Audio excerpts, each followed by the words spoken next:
सारस्वत देवे गौरवाणी प्रचारिणे निर्विशेष शून्यवादी पाश्चात्य देशतारिणे श्री चैतन्य मनोभीष्टं स्थापितं जेन भूतले स्वयं रूपः कदा मह्यं ददाति स्वपदान्तिकम्।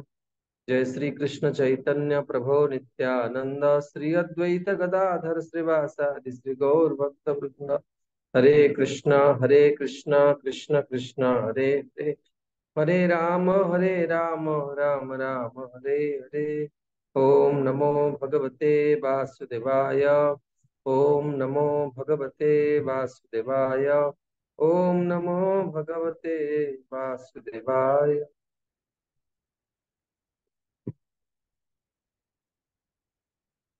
हरे कृष्ण। आपण मानक आज भक्ति दशामृत सिंधुर क्लास को स्वागत। आम मैंने गत काली आलोचना करते पांचटी नीति गुड़िक विषय चर्चा करते। गुरु पादाश्रय, गुरु ठार दीक्षा ग्रहण, भक्ति संपन्न किभली संपादन करिया ता विषय जिज्ञासा करवा, आध्यात्मिक गुरुंकर आदेश विश्वास और भक्तिर सहित पालन, गुरुंकर निर्देश अनुसार महान आचार्य पदांक अनुसरण एवं कृष्ण भावनामृत किपरि अग्रगति साधन करिया से विषय गुरु पचारि। तेणु आज 6 नंबर नियम नीति बा परम पुरुष भगवान श्रीकृष्णଙ୍କର संतोष विधान पे जेकोसी भौतिक व्यापार वर्जन करने ପାଇଁ प्रस्तुत रहिबा। विशेष करी बेले बेले आमको आम देखा जाऊ जे आम पूर्व आश्रम कौन व्यवसाय बा ये कार्य नियुक्त थाउ जहाँ आम जीविका माने जीविका धारण करने साहाय्य करता है। किंतु जो आम आध्यात्मिक जीवन को आसु से आमको एगुड़ा त्याग करिया दरकार। जेमती कुकुड़ा करची बा अंडा व्यवसाय करची बा ये किसी कार्य करची से गुड़ा से मैंने वर्जन करिया दरकार। आउ जदि हम प्रकृत में भगवान को चाहूचे, भगवान को भक्ति करिया को चाहूचे ताले हमें एगुड़ा सब त्याग करिया दरकार। तापरे 7 नंबर होची द्वारिका बा वृंदावन भली पवित्र स्थान रे वास करिवा। किंतु आम माने जानिबा दरकार जे जदि जने धाम रे वास करियर सुजोग पाउची बा तार प्रबल उत्कंठा अछि ता बहुत सुंदर कथा। किंतु श्रील प्रभुपादଙ୍କର प्रत्येक केंद्र होची वृंदावन वैकुंठ। तेणु आम जदि मंदिर प्रत्येक दिन जाऊचे बा मंदिर रे जाइकी किसी समय व्यतीत करछे ताले हम बुझिया पड़िबो आम धाम रे अछि। नचेत ताठ सबुठ सुंदर उपाय होची निजर मन रे वृंदावन रो कौनसी एक श्री विग्रह जेमती राधा रमण, राधा दामोदर, राधा श्याम सुंदर, वृंदावन कृष्ण बलराम ये विग्रह मान को चिंतन करने फल आम वृंदावन में बास कर माने मानसिक वृंदावन बास आमे कौन हम ना सुजोग नहीं पारिबा। आ इटा माने शरीर द्वारा बास करवा वृंदावन टू बहुत श्रेष्ठ। किंबा वृंदावन कौन कुंड सरोवर वृक्ष को जदि हम चिंता करवा ताहले ताहा मध्य ब्रजवास सहित समान। तापरे होची केवल आवश्यक मुताबक भौतिक जगत सहित संपर्क रखिबा। जो जने भक्त हुए देखा जाए साधारणतः भाव में भक्त हवा पूर्व तार मोबाइल अनेक लोकंकर नंबर थाए। किंतु जो जने भक्त हो जाए भक्तंकर नंबर गुड़ा बढ़िया लगे एवं जागतिक लोकंक नंबर कमिया लगे। जदि जागतिक लोकंक सहित आमर व्यवहार अधिकार रहिबो ताले हम केबे भक्ति जीवन रे अग्रगति करि परिबानी। आ 9 नंबर नियम नीति होची जोटा आज से तिथि एकादशी उपवास पालन करवा। वास्तव रे जने वैष्णवर 3टी निष्ठा रहा दरकार। मैं आपको भगवत गीता रे मधे पढ़ी किए कहि परिबे से निष्ठा गुडी कौन कहा को वैष्णव कहा जाए? प्रभु जी हरे कृष्णा दंडवत प्रणाम। प्रभु जी वैष्णवଙ୍କର मुख्य लक्षण होची सदाचार।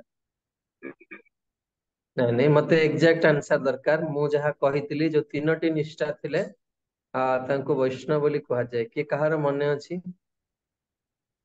हरे कृष्ण प्रभु जी मंगल आरती ब्रह्म मुहूर्त रे उठी मंगल आरती ना ना ना ना जमान ମୁଁ ଯୋଉ 3ଟି କ୍ଲାସ ରେ କହିଥିଲି ନିଷ୍ଠା, ତ କି କାହାର ମନେ ଅଛି? ଅନେକ ଭକ୍ତ ମୋର କ୍ଲାସ ଆଟେଣ୍ଡ କରିଛନ୍ତି। ପ୍ରଥମ ନିଷ୍ଠା ହଉଛି ତୁଳସୀ ନିଷ୍ଠା। ହୁଁ, ତୁଳସୀଙ୍କ ପ୍ରତି ପ୍ରଚୁର ଶ୍ରଦ୍ଧା ରହିବା ଦରକାର, କାରଣ ତୁଳସୀ ହଉଛନ୍ତି କୃଷ୍ଣ ପ୍ରେୟସୀ। ହୁଁ, ତୁଳସୀଙ୍କର ସେବା କରିବା ଦ୍ଵାରା ମହାନ ଅନର୍ଥ ସବୁ ନଷ୍ଟ ହେଇଯାଏ। ଆଉ ଯୋଉମାନେ ତୁଳସୀ, କାରଣ ଭଗବାନ ତୁଳସୀଙ୍କୁ କାହିଁକି ଏତିକି ଭଲ ପାଆନ୍ତି? କାରଣ ତୁଳସୀଙ୍କର ଯୋଉ ମାନେ ଗନ୍ଧ ହଉଛନ୍ତି ପ୍ରିୟାଜୀଙ୍କର ଶରୀରର ଗନ୍ଧ, ଶ୍ରୀଙ୍କର ଅଙ୍ଗ ଗନ୍ଧ ହଉଛି ତୁଳସୀ। ସେଥିଲାଗି ଭଗବାନ ରାତିରେ ଶୋଇଲା ସମୟରେ ବି ତୁଳସୀ ମାଳା ପରିଧାନ କରନ୍ତି, ଅତି ପ୍ରିୟ ଭଗବାନଙ୍କର। ଆଉ ଯୋଉମାନେ ତୁଳସୀଙ୍କୁ ଉପାସନା କରନ୍ତି, ତୁଳସୀଙ୍କର ନିଷ୍ଠା ରଖନ୍ତି, ସେମାନେ ଏଇ ଜୀବନରେ ବୈକୁଣ୍ଠକୁ ଯାଇପାରିବେ ବା ଗୋଲୋକକୁ ଯାଇପାରିବେ। ତୁଳସୀ ନିଷ୍ଠା, ପ୍ରତ୍ୟେକ ଦିନ ତୁଳସୀରେ ଜଳ ଦେବା, ତୁଳସୀଙ୍କୁ ପ୍ରଣାମ କରିବା, ତୁଳସୀଙ୍କୁ ସ୍ତୁତି କରିବା, ତୁଳସୀଙ୍କୁ ପରିକ୍ରମା କରିବା, ତୁଳସୀଙ୍କୁ ଚିନ୍ତନ କରିବା ଦ୍ଵାରା ବ୍ୟକ୍ତିର ଯାହା ଦୃଷ୍ଟ୍ୟା ନିଖିଳ ପାପାନି, ଯାହାଙ୍କୁ ଦେଖିବା ମାତ୍ରେ ବ୍ୟକ୍ତିର ଜୀବନରେ କଣ ହୁଏ? ବ୍ୟକ୍ତି ପାପ ମୁକ୍ତ ହେଇଯାଏ। ସେ ହଉଛନ୍ତି ବୃନ୍ଦାଦେବୀ। ତୁଳସୀ ନିଷ୍ଠା ରହିବା ଦରକାର, କଣ୍ଠରେ ସବୁବେଳେ ତୁଳସୀ ମାଳା ରହିବା ଦରକାର। ରଶ୍ମିକାନ୍ତ ପ୍ରଭୁ, କଣ ପ୍ରଶ୍ନ ଅଛି? ହରେ କୃଷ୍ଣ ପ୍ରଭୁ, ଜାଣିଲି, ପ୍ରଣାମ ପ୍ରଭୁଜୀ। ପ୍ରଭୁଜୀ, ଯେମିତି ଦେଖାଯାଉଛି କି ଆମର ଘରେ କିମ୍ବା ଅଲଗା କୋଉଠି ଆମ ବେଶ ଫେସରେ ଯଦି ଆମର ତୁଳସୀ ଗଛରେ ଉଠୁଛି, ତ ବାଟରେ ତାକୁ ଗୋଡ ଯେମିତି ନ ବାଜୁ, ତାକୁ ଆମେ ଉଠେଇକି ତାକୁ ତୁଳସୀ ବଞ୍ଚିଥିବା ସମୟରେ ତାକୁ ଉଠେଇ ପାରିବା ନା ସେଇଟା କରିବା, ସେଇଟା ଗୋଟେ ହଁ, ଅପରାଧ? ଉଠେଇ ପାରିବେ, ଉଠେଇ ପାରିବେ, ଉଠେଇ ପାରିବେ। ଉଠେଇ ଯଦି ନ ଲଗେଇବା ହେଇଥିଲା ବହୁତ ଦିନ ହେଇଗଲାଣି, ତାକୁ ରଖିଦେଇ ପାରିବେ? ତୁଳସୀ ମନେ ରଖିଥିବେ, ବହୁତ ଜାଗାରେ, ଏପରିକି ଆମ ମନ୍ଦିରରେ ବି ମୁଁ ଦେଖିଛି, ଭୁବନେଶ୍ୱରରେ ବି ଦେଖିଛି, ଅନେକ ଜାଗାରେ ଦେଖିଛି, ଯୋଉମାନେ ବଗିଚା କରନ୍ତି ସେମାନେ ତୁଳସୀଙ୍କୁ ସହିତ ବହୁତ ଅପବ୍ୟବହାର ବି କରନ୍ତି। ତୁଳସୀ ବଞ୍ଚିଥିବା ସମୟରେ ଉପାଡିକି ଫିଙ୍ଗିଦବା, ଏଗୁଡା ମହାନ ଭକ୍ତିର ଅପରାଧ। କେବେ ଭୁଲରେ ବି ଏମିତିଆ କାର୍ଯ୍ୟ କରିବା କଥା ନୁହେଁ। ଯାହା ହଉ, ମୁଁ କେତେ ଗୁଡେ ମ୍ୟାନେଜମେଣ୍ଟ ଜିନିଷ ଅଛି ଯୋଉଟା କି ମୁଁ କହିବାକୁ ଚାହେଁନି, କିନ୍ତୁ ପ୍ରକୃତରେ ଜଣେ ସାରଗ୍ରାହୀ ବ୍ୟକ୍ତି ଯୋଉମାନେ ଏଇ ଜୀବନରେ ଭଗବାନଙ୍କୁ ପାଇବାକୁ ଚାହାନ୍ତି, ସେମାନେ ଏଇଭଳି କାର୍ଯ୍ୟ କରିବା କଥା ନୁହେଁ। ଯେହେତୁ ବ୍ୟବସ୍ଥା ଦୃଷ୍ଟିକୋଣରୁ, ଯେମିତି ଗୋ ସେବା, ତୁଳସୀ ସେବା, ଯୋଉଟା ମନେ ରଖିଥିବେ ଶାସ୍ତ୍ରରେ ଲେଖା ହେଇଛି ନା, ସେଗୁଡା ଆଚରଣ କରିବା ବହୁତ କଷ୍ଟ, କିନ୍ତୁ ଯିଏ ମାନିଯିବ, ପିତାମାତାଙ୍କର ସେବା, ପିତାମାତାଙ୍କର ଆପଣ ସେବା କରୁଥିବେ, ବୟସ ହେଲା ମାନେ ଆପଣ ମନା କରୁଥିବେ ବାପା ଏତେ ଖାଅନି, ସେମାନେ ଜିହ୍ବା କଣ୍ଟ୍ରୋଲ କରିନଥିବେ, ଖାଇବେ, ଖାଇଲା ମାନେ ଝାଡା ପରିସ୍ରା ହବ, ବାରମ୍ବାର ଲୁଗା ଆପଣଙ୍କୁ ସଫା କରିବାକୁ ପଡିବ, ବଡ ଚିଡ ଚିଡ ହେବେ, ସେଇ ସମୟ ଜମା ଧୈର୍ଯ୍ୟ ଧରି ପାରିବେ। ମନେ ରଖିଥିବେ, ଶାସ୍ତ୍ରରେ ଯୋଉଟା କୁହାଯାଇଛି ସେଇଟା ଏତେ ସହଜ ନୁହେଁ ଆଚରଣ କରିବା। କିନ୍ତୁ ଆମକୁ ଯଦି ଆମେ କ୍ରୋଧ ସମ୍ବରଣ କରିକି ଯଦି ଆମେ ସେବା କରିପାରିଲେ ବା ନିଷ୍ଠା ବଜାୟ ରଖିପାରିଲେ, ତାହେଲେ ଆମେ ନିଶ୍ଚିତ ସୁଫଳ ପାଇବା। ଦ୍ଵିତୀୟ ନିଷ୍ଠା ହଉଛି ଏକାଦଶୀ ନିଷ୍ଠା। ହଁ, ଏକାଦଶୀକୁ ବଡ ଶ୍ରଦ୍ଧା, ମାଧବ ତିଥି ଭକ୍ତି ଜନନୀ ଯତନେ ପାଳନ କରି, ଅତି ଯତ୍ନର ସହିତ ଏକାଦଶୀ କରିବା ଦରକାର। ଏବଂ ତୃତୀୟ ନିଷ୍ଠା ହଉଛି ହରିନାମ ପ୍ରଭୁଙ୍କ ନିଷ୍ଠା, ନାମ ନିଷ୍ଠା। ଏଇ ତିନୋଟି ନିଷ୍ଠା ଯେଉଁ ବ୍ୟକ୍ତି ନିକଟରେ ଦେଖାଯାଏ, ତାକୁ ବୈଷ୍ଣବ ବୋଲି କୁହାଯାଏ। ଶ୍ରୀ ତୁଳସୀ ନିଷ୍ଠା, ଏକାଦଶୀ ଏବଂ ନାମ ନିଷ୍ଠା। ତେଣୁ ମୁଁ ଆଗରୁ ବି କହିଥିଲି, ଆପଣ ଏଗୁଡା ନୋଟ କରିବା ଦରକାର। ଭାଗ୍ୟବାନ ଭକ୍ତ ମାନେ ଏହାକୁ ହୃଦୟ ଧାରଣ କରି ୟା ଉପରେ କାର୍ଯ୍ୟକାରୀ କରିବା ଦରକାର। ଏବଂ ବଟ ବୃକ୍ଷ ତଥା ଅନ୍ୟାନ୍ୟ ପବିତ୍ର ବୃକ୍ଷର ପୂଜା କରିବା ଦରକାର। ଆଉ ଅନ୍ୟାନ୍ୟ ପବିତ୍ର ବୃକ୍ଷ ଭିତରେ ଆଉ କୋଉ ବୃକ୍ଷ ପବିତ୍ର କିଏ କହିପାରିବେ? ସୁସ୍ଥ ହିରଣ୍ମୟ ଗଛ ଗୌରାଙ୍ଗ। ପ୍ରଭୁଜୀ। ବଟ ବୃକ୍ଷ, ଅଁଳା। ଅଁଳା ଅଁଳା ଅଁଳା, ନିମ୍ବ ନିମ୍ବ ପ୍ରଭୁଜୀ। ଅଁଳାକୁ ଧାତ୍ରୀ ବି କୁହାଯାଏ। ତେଣୁ ଏସବୁ ବୃକ୍ଷଙ୍କୁ ଦେଖିଲେ ବ୍ୟକ୍ତି ଶ୍ରଦ୍ଧାର ସହିତ ତାଙ୍କୁ ସ୍ପର୍ଶ କରିବା ଦରକାର, ପ୍ରଣାମ କରିବା ଦରକାର, ଯଦି ସମ୍ଭବ ଥାଏ ଜଳ ବି ଦେବା ଦରକାର, ପରିକ୍ରମା କରିବା ଦରକାର। ତେଣୁ ଏଇ 10 ଗୋଟି ଯାହା କୁହନ୍ତି ବିଧି ବିଧାନ ଆଚରଣ କରିବା ଭକ୍ତିର ମୌଳିକ ଆବଶ୍ୟକତା ଅଟେ। ତେଣୁ ଯଦି ଜଣେ ନୂତନ ଅବସ୍ଥାରେ ଏଇ ନିୟମ ଗୁଡିକ ଜଣେ ପାଳନ କରେ, ସେ ଦ୍ରୁତ ଗତିରେ ଅଗ୍ରଗତ କରିପାରିବ। ଯୋଗେଶ ଗୋପୀନାଥ ପ୍ରଭୁ, କଣ ପ୍ରଶ୍ନ ଅଛି? ହରେ କୃଷ୍ଣ ପ୍ରଭୁ ଦଣ୍ଡ ଆପଣ କହିଲେ ଏବେ ଯୋଉ ଅସତ ବୃକ୍ଷ ଆଉ ଅଁଳା ବୃକ୍ଷରେ ପରିକ୍ରମା କରେ। ଆକ୍ଚୁଆଲି ଆମେ ମନ୍ଦିର ଆସୁ ଆସୁ ସନ୍ଧ୍ୟା ହେଇଯାଏ, ତ ସନ୍ଧ୍ୟା ସମୟରେ ମନ୍ଦିର ଆଗରେ ଆମର ଅସତ ବୃକ୍ଷ, ତ ଆମେ ପରିକ୍ରମା କରିପାରିବୁ ସନ୍ଧ୍ୟା ସମୟରେ? ନା, ପରିକ୍ରମା କରିବା କଥା ନାହିଁ, ପ୍ରଣାମ କରିବା ଦରକାର। ମୁଖ୍ୟ ଜିନିଷ ହଉଛି ପ୍ରଭୁ ଆଧ୍ୟାତ୍ମିକ ଜୀବନରେ ଆମର ଭାବ। ଆମେ ଆଧ୍ୟାତ୍ମିକ ଜୀବନରେ ଭାବ ପ୍ରଧାନ। ଆମର ଯଦି ଗୌରବ ଭାବ ଅଛି, ଭଗବାନ ସେଟା ଜାଣିପାରନ୍ତି। ତେଣୁ ଯଦି କେବେ ସମୟ ଥାଏ, ତାହେଲେ ଆପଣ ପରିକ୍ରମା କରିପାରିବେ ଅଲଗା ସମୟ। ସ୍ପର୍ଶ କରି ଦେଖି ପ୍ରଣାମ କରିବା ଦରକାର। ତାପରେ ହଉଛି ପୁନଃ ଅନ୍ୟ ଉପଦେଶ ଗୁଡିକ ମଧ୍ୟ ଦିଆଯାଇଛି, ଯାହା ହଉଛି ଅଭକ୍ତ ମାନଙ୍କର ସଙ୍ଗ ପରିତ୍ୟାଗ କରିବା। ଜଣେ ବହୁତ ସୁନ୍ଦର ମୀରାବାଇ ଗୋଟେ ପତ୍ର ଲେଖିଥିଲେ ଗୋସ୍ୱାମୀ ତୁଳସୀଦାସଙ୍କୁ, ଯେ ମୋର ପରିବାରରେ କେହି ବି ଭକ୍ତି କରୁନାହାନ୍ତି, ମୁଁ କଣ କରିବି? ମୋର ସ୍ୱାମୀ, ମୋର ଶାଶୁ ଶ୍ୱଶୁର ସମସ୍ତେ।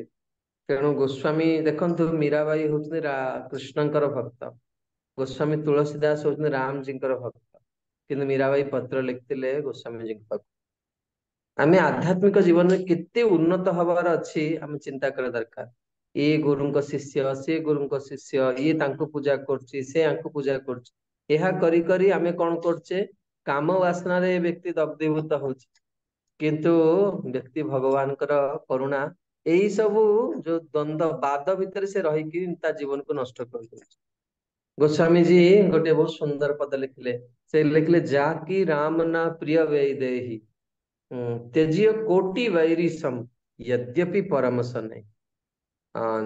ଯିଏ ସୀତାରାମକୁ ଭଲ ପାଉନି, ଆଉ ତାକୁ କଣ କରିବା ଦରକାର? ତାକୁ ତ୍ୟାଗ କରିଦବା ଦରକାର। କେମିତି? ପରମ ଶତ୍ରୁ ଭଳି। ଯଦିଓ ସିଏ ଆମର ସବୁଠୁ ବଡ ପୁତ୍ର ହଉ, ମିତ୍ର ହଉ, ଯିଏ ବି ହଉ, ଆମେ ତାକୁ ତ୍ୟାଗ କରିଦବା ଦରକାର। ତାପରେ ଗୋସ୍ୱାମୀଜୀ ଶାସ୍ତ୍ରୀୟ ପ୍ରମାଣ ଲେଖିଛନ୍ତି। ଧ୍ରୁବ ତାଙ୍କର ଯାହା କୁହନ୍ତି ମାତାଙ୍କୁ ତ୍ୟାଗ କରିଦେଲେ, ପ୍ରହ୍ଲାଦ ପିତାଙ୍କୁ ତ୍ୟାଗ କଲେ, ଭରତ ତାଙ୍କର ମାଙ୍କୁ ତ୍ୟାଗ କଲେ, ବହୁତ ସୁନ୍ଦର ବିଭୀଷଣ ଭାଇଙ୍କୁ ତ୍ୟାଗ କଲେ, ସମସ୍ତଙ୍କର କଥା ଲେଖିଛନ୍ତି। ତେଣୁ ତାପରେ ମୀରାବାଇ ସେଠି ଲେଖିଲେ, ମେରେ ତ ଗିରିଧର ଗୋପାଲ ଦୂସରୋ ନା କୋଇ, ଯାକି ସିର ପର ମୋର ମୁକୁଟ ସୋ ମେରେ ପତି ହୋଇ। ତେଣୁ ବ୍ୟକ୍ତି ଅଭକ୍ତ ମାନଙ୍କର ଯଦି ସଙ୍ଗ କରିବ, ସେ କେବେ ହେଲେ ଭକ୍ତି ଜୀବନରେ ଅଗ୍ରଗତି କରିପାରିବନି। ଗୋଟେ ପ୍ରସିଦ୍ଧ କଥା ଅଛି, ମଦ ଦୋକାନରେ ଯଦି ତୁମେ ବସିକି କ୍ଷୀର ଗ୍ଲାସ ବି ଧରିଥିବ ନା, ଲୋକ କହିବେ ତୁମେ ମଦ ପିଉଛ। ତେଣୁ ଆମେ ଯେମିତି ସଙ୍ଗ କରିବା, ଆମର ସ୍ୱଭାବ ସେମିତି ହେଇଯିବ। ଯୋଉମାନେ ସେବା କରିବାକୁ ଅନିଚ୍ଛୁକ, ସେଇଭଳି ବ୍ୟକ୍ତିଙ୍କୁ ଉପଦେଶ ପ୍ରଦାନ କରିବା କଥା ନୁହେଁ।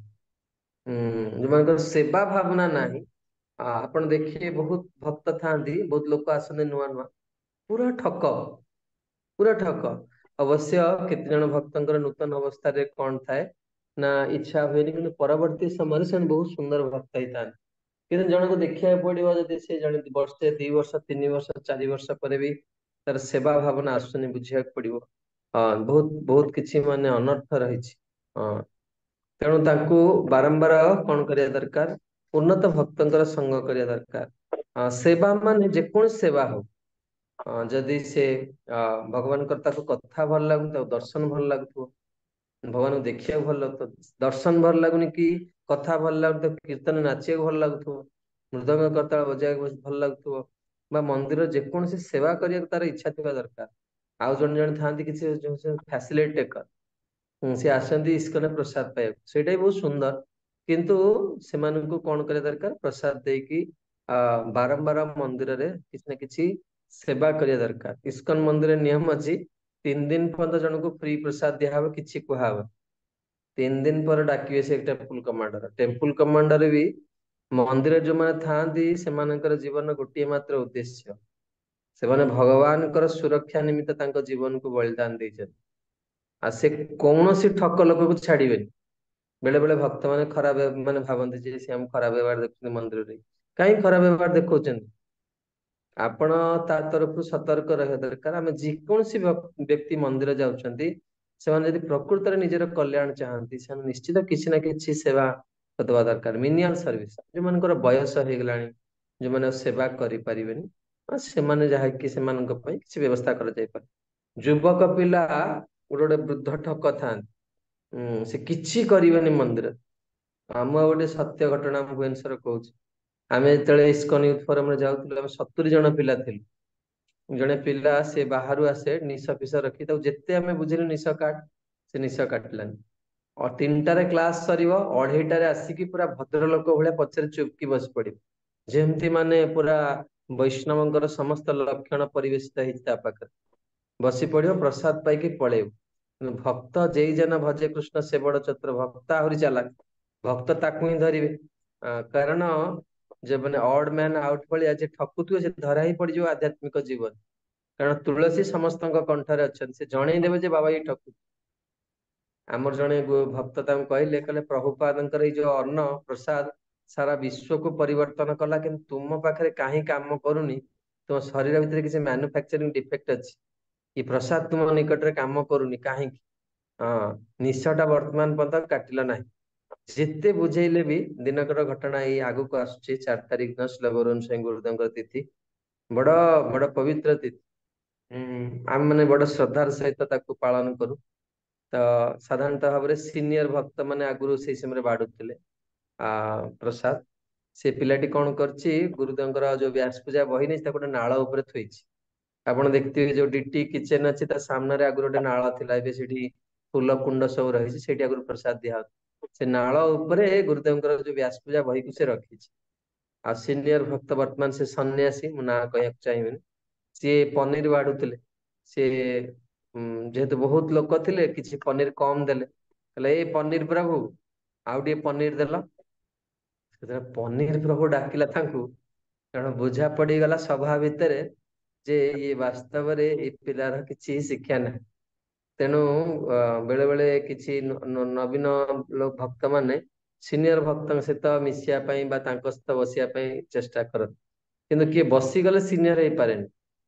ଆମେ ଭକ୍ତିରେ ସିନିୟର ବୋଲି କେତେବେଳେ ପରିଚୟ ଦେବା?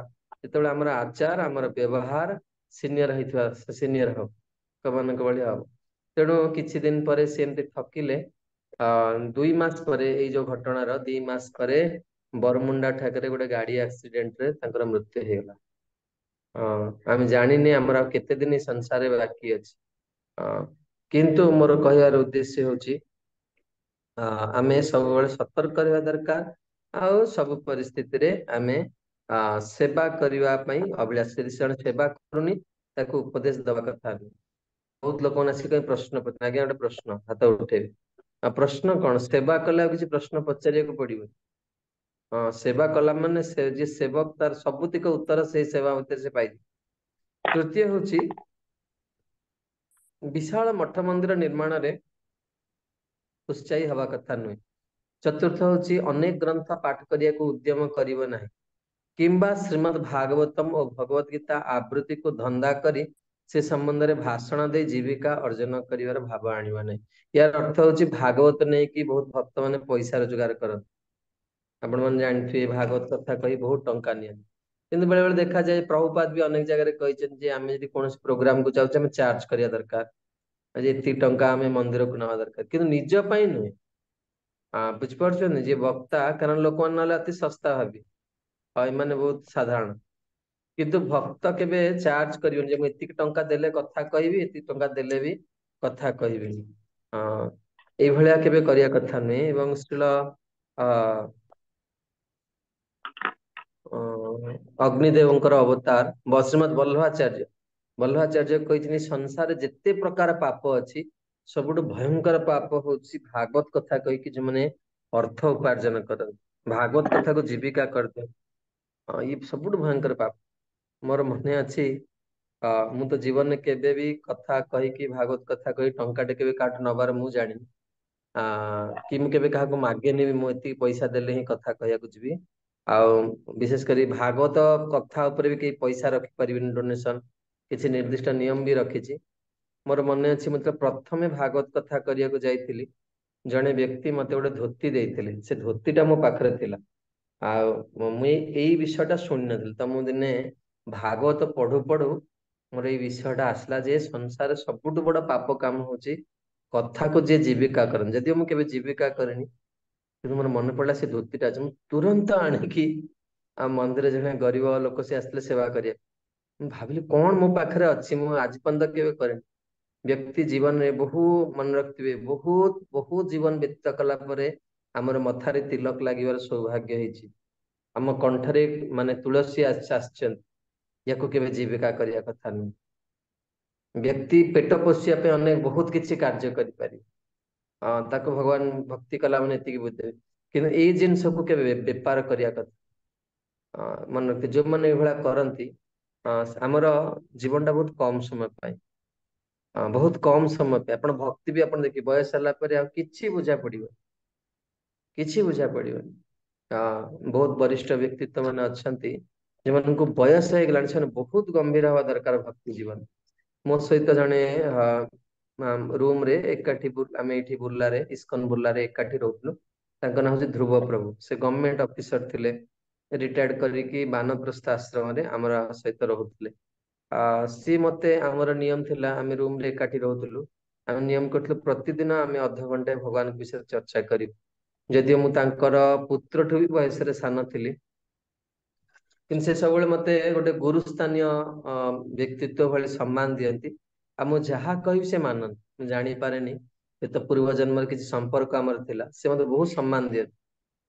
ତ ଆମେ ଥରେ ଚର୍ଚ୍ଚା, ମୁଁ ଥରେ ତାଙ୍କୁ କହିଥିଲି ଯେ ଆପଣ ଆମେ ଥରେ ଚର୍ଚ୍ଚା କରୁଥିଲୁ, ଶ୍ରୀଲ ଗୌରଙ୍ଗ ସାଇ ଗୁରୁଦେବ କୁହନ୍ତି, ଯୋଉ ଶିଷ୍ୟ ନିଜର ଆଧ୍ୟାତ୍ମିକ ଗୁରୁଙ୍କୁ ଏଇ ପ୍ରଶ୍ନଟା ପଚାରିନି, ବୁଝିବାକୁ ପଡିବ ସେ ଗୋଟେ ଠକ ବ୍ୟକ୍ତି। ଯେ ଗୁରୁଦେବ ମୁଁ କଣ କଲେ ଆପଣ ଖୁସି ହେବେ? ହୁଏତ ଆପଣ ମାନଙ୍କ ଭିତରେ ଅନେକ ଲୋକ ପ୍ରଶ୍ନ ପଚାରି ନଥିବେ, ଏଇଟା ଆପଣ ଶୁଣି ପୁରା ଦୁଃଖୀ ହେଇଯିବେ ଯେ ପ୍ରଭୁ ଆମେ ତ ବି ପଚାରିନୁ ଗୁରୁଦେବ, କାରଣ ଇସ୍କନ ତ ବହୁତ କମ ସୁଯୋଗ ମିଳେ ଗୁରୁଙ୍କ ସହିତ କଥା ହେବା ପାଇଁ। ତ ପ୍ରଭୁପାଦଙ୍କର କମନ ଇନଷ୍ଟ୍ରକ୍ସନ ଅଛି। ତେଣୁ ଏ ଯୋଉ ଡିଟି ମୁଁ ଜାଣିନି ବର୍ତ୍ତମାନ ଯୋଉ ଡିସାଇପୁଲ କୋର୍ସ କରାହଉଛି, ଏଥିରେ କୁହାହଉଛି କି ନାଇଁ ଜିନିଷଟାକୁ, କିନ୍ତୁ ଗୁରୁଙ୍କ ସହିତ ସବୁବେଳେ ଜଣେ ଯଦି ଜଣେ ପ୍ରୟାସ କରେ, ତାଙ୍କର ଗୁରୁ କିଭଳି ବି ବ୍ୟସ୍ତ ବ୍ୟକ୍ତିତ୍ବ ଥାନ୍ତି, ସେ ନିଶ୍ଚିତ ସେ କଣ କରିବ, ସେ ତାର ବ୍ୟାକୁଳତା ଥାଏ। ଆଉ ମୋ ହିସାବରେ ଆଧ୍ୟାତ୍ମିକ ଜୀବନର ସେଇ ମାନଙ୍କର ସଫଳତା ହେଇପାରେ ଯଦି ତାଙ୍କ ପାଖରେ ଜଣେ ଭଲ ବୈଷ୍ଣବ ବନ୍ଧୁ ରୂପରେ ବା ଗାଇଡ ରୂପରେ ସେ ପାଇଛନ୍ତି। ତାହେଲେ ସେଇମାନେ ଗୁରୁଙ୍କ ସହିତ ନିଜର ଯୋଉ ବାସ୍ତବିକ ଆଧ୍ୟାତ୍ମିକ ଜୀବନ ଲାଭଟା ଉଠେଇ ନେଇପାରିବେ। କାରଣ ଦେଖନ୍ତୁ, ମୁଁ ସବୁବେଳେ ମୋର ଷ୍ଟୁଡେଣ୍ଟ ମାନଙ୍କୁ କୁହେ ଯେ କ୍ଲାସରେ ଟିଚର ସମସ୍ତଙ୍କ ପାଇଁ ପଢଉଛି, କିନ୍ତୁ ଯିଏ ଫାଷ୍ଟ ହଉଛି ସେ ଟିଚର ପଢେଇବାର କୌଶଳଟା ସେ କଣ କରୁଛି, ଧରି ନଉଛି। ସେମିତି ଆଧ୍ୟାତ୍ମିକ ଜୀବନଟା ବହୁତ ସରଳ। କେବଳ କେତେ ଗୁଡିଏ ପ୍ରିନ୍ସିପୁଲକୁ ଯଦି ଜୀବନରେ ମାନିନି, ସେ ଭଗବାନଙ୍କୁ ଦର୍ଶନ କରିପାରିବ ସାକ୍ଷାତ। ଏତେ ସହଜ, କେବଳ କେବଳ ବହୁତ ସହଜ, ଅତି ସରଳ। ଭଗବାନ ବହୁତ ସରଳ, ବହୁତ ସହଜ ସେଇମାନଙ୍କ ପାଇଁ ଯୋଉମାନେ ସରଳ ଆଉ ସହଜ। ଆଉ ଭଗବାନ ବହୁତ କମ୍ପ୍ଲିକେଟେଡ ସେଇମାନଙ୍କ ପାଇଁ ଯୋଉମାନେ ବହୁତ କୁଟିଳ। ତେଣୁ ଜଣେ ପ୍ରୟାସ କରିବା ଦରକାର। ତ ସେ କହିଲେ ପ୍ରଭୁ ମୁଁ ତ ଗୁରୁଦେବଙ୍କୁ ପଚାରିନି, ସେ ମୋର ହିଁ ଗୁରୁ ଭାଇ। ମୁଁ କହିଲି ଠିକ ଅଛି, ବର୍ତ୍ତମାନ ଆପଣ ତ ଭକ୍ତି ଗୌରବ ନାରାୟଣ ସ୍ୱାଇଁ ମହାରାଜଙ୍କଠୁ ଦୀକ୍ଷା ନେଇଛନ୍ତି, ତ ଆପଣ ତାଙ୍କୁ ପଚାରନ୍ତୁ। ତେଣୁ ସେ ଗଲେ ମହାରାଜଙ୍କ ପାଖକୁ, ମହାରାଜ ପଚାରିଲେ, ମହାରାଜ କହିଲେ ତୁମେ ପ୍ରତ୍ୟେକ ସମୟରେ ଭଗବାନଙ୍କୁ ସ୍ମରଣ କରିବାକୁ ଅଭ୍ୟାସ କର, ଏହା ଦ୍ୱାରା ମୁଁ ବହୁତ ଖୁସି ହେବି। ତେଣୁ 2-3 ମାସ ପରେ ସେ ମତେ କହିଲେ ପ୍ରଭୁ ମୋର ତ କାଇଁ ସ୍ମରଣ ହଉନି। ମୁଁ କହିଲି ମୁଁ ଆପଣଙ୍କର କଣ ଟୀକା ନେଇଛି ଆପଣ ଭଗବତ ଧାମକୁ ନେଇକି ଯିବି ବୋଲି? ଆଉ ଯାହାଙ୍କୁ ଆପଣ ପ୍ରଶ୍ନ ପଚାରିଥିଲେ ପୁଣି ଯାଆନ୍ତୁ ତାଙ୍କୁ ପଚାରିବେ, ସେ କଣ କହୁଛନ୍ତି ଦେଖିବା, ଯଦି ସମାଧାନ କଣ ହେଲେ ନହେଲେ ଆମେ ସାହାଯ୍ୟ କରିବା। ତେଣୁ ସେ ପୁଣି ଗଲେ ମହାରାଜଙ୍କ ପାଖକୁ ଏବଂ ମହାରାଜଙ୍କୁ ପ୍ରଶ୍ନ କଲେ। ମହାରାଜ ତାଙ୍କୁ ଇତି ଜୋରେ ରାଗିଲେ। ମହାରାଜ କହିଲେ ତୁମେ ଯଦି ଭଗବାନଙ୍କୁ ସ୍ମରଣ ନ କରିବ, ମୃତ୍ୟୁ ସମୟରେ ତୁମକୁ କିଏ ସାହାଯ୍ୟ କରିବ? ତେଣୁ ସେ କଥା ଏତେ ଗମ୍ଭୀରତାର ସହିତ ସେ ନେଲେ, ଆପଣ ବିଶ୍ୱାସ କରିବେନି, ବର୍ଷରେ କେତେ ବଡ ବି ଫେଷ୍ଟିଭାଲ ହଉ, ରାମନବମୀ ହଉ, ଜନ୍ମାଷ୍ଟମୀ ହଉ, ପ୍ରତ୍ୟେକ ଦିନ ତାଙ୍କର ସିଡ୍ୟୁଲ ସମାନ। ଭକ୍ତ ଯିଏ ତାର ସିଡ୍ୟୁଲ ସବୁବେଳେ ସମାନ। ଏମିତି ନୁହେଁ ଯେ ଜନ୍ମାଷ୍ଟମୀ ଦିନ ଲୋକ ଦେଖୁଛନ୍ତି ବୋଲି ସେ 10 ମିନିଟ ଅଧିକା ମୁଣ୍ଡିଆ ମାରିବ, ଆଉ ଆଜି କେହି ନାହାନ୍ତି ମୁଣ୍ଡିଆ ମାରିଲା, କଣ ପିନ୍ଧିଛନ୍ତି, କଣ ଠାକୁର କିଏ, କଣ କିଏ, କିଛି ଦେଖା ଦେଖି ନାହିଁ, ଚାଲ। ଭକ୍ତ ଯିଏ ସେ ସବୁଦିନ ସେମିତି ହିଁ ଚାହିଁବ। ଆଉ ଉତ୍ସବ ଦିନ ତ ଆହୁରି ଅଧିକା ଚାହିଁବ। ଆଉ ସବୁଦିନ ଭାଗବତ ପଢିବାର ଅଛି, ସବୁଦିନ ଭଗବାନଙ୍କୁ ପ୍ରଣାମ କରିବାର ଅଛି, ସବୁଦିନ ତୁଳସୀରେ ଜଳ ଦେବାର ଅଛି, ସବୁଦିନ ଗୁରୁଙ୍କୁ ପ୍ରଣାମ କରିବାର ଅଛି।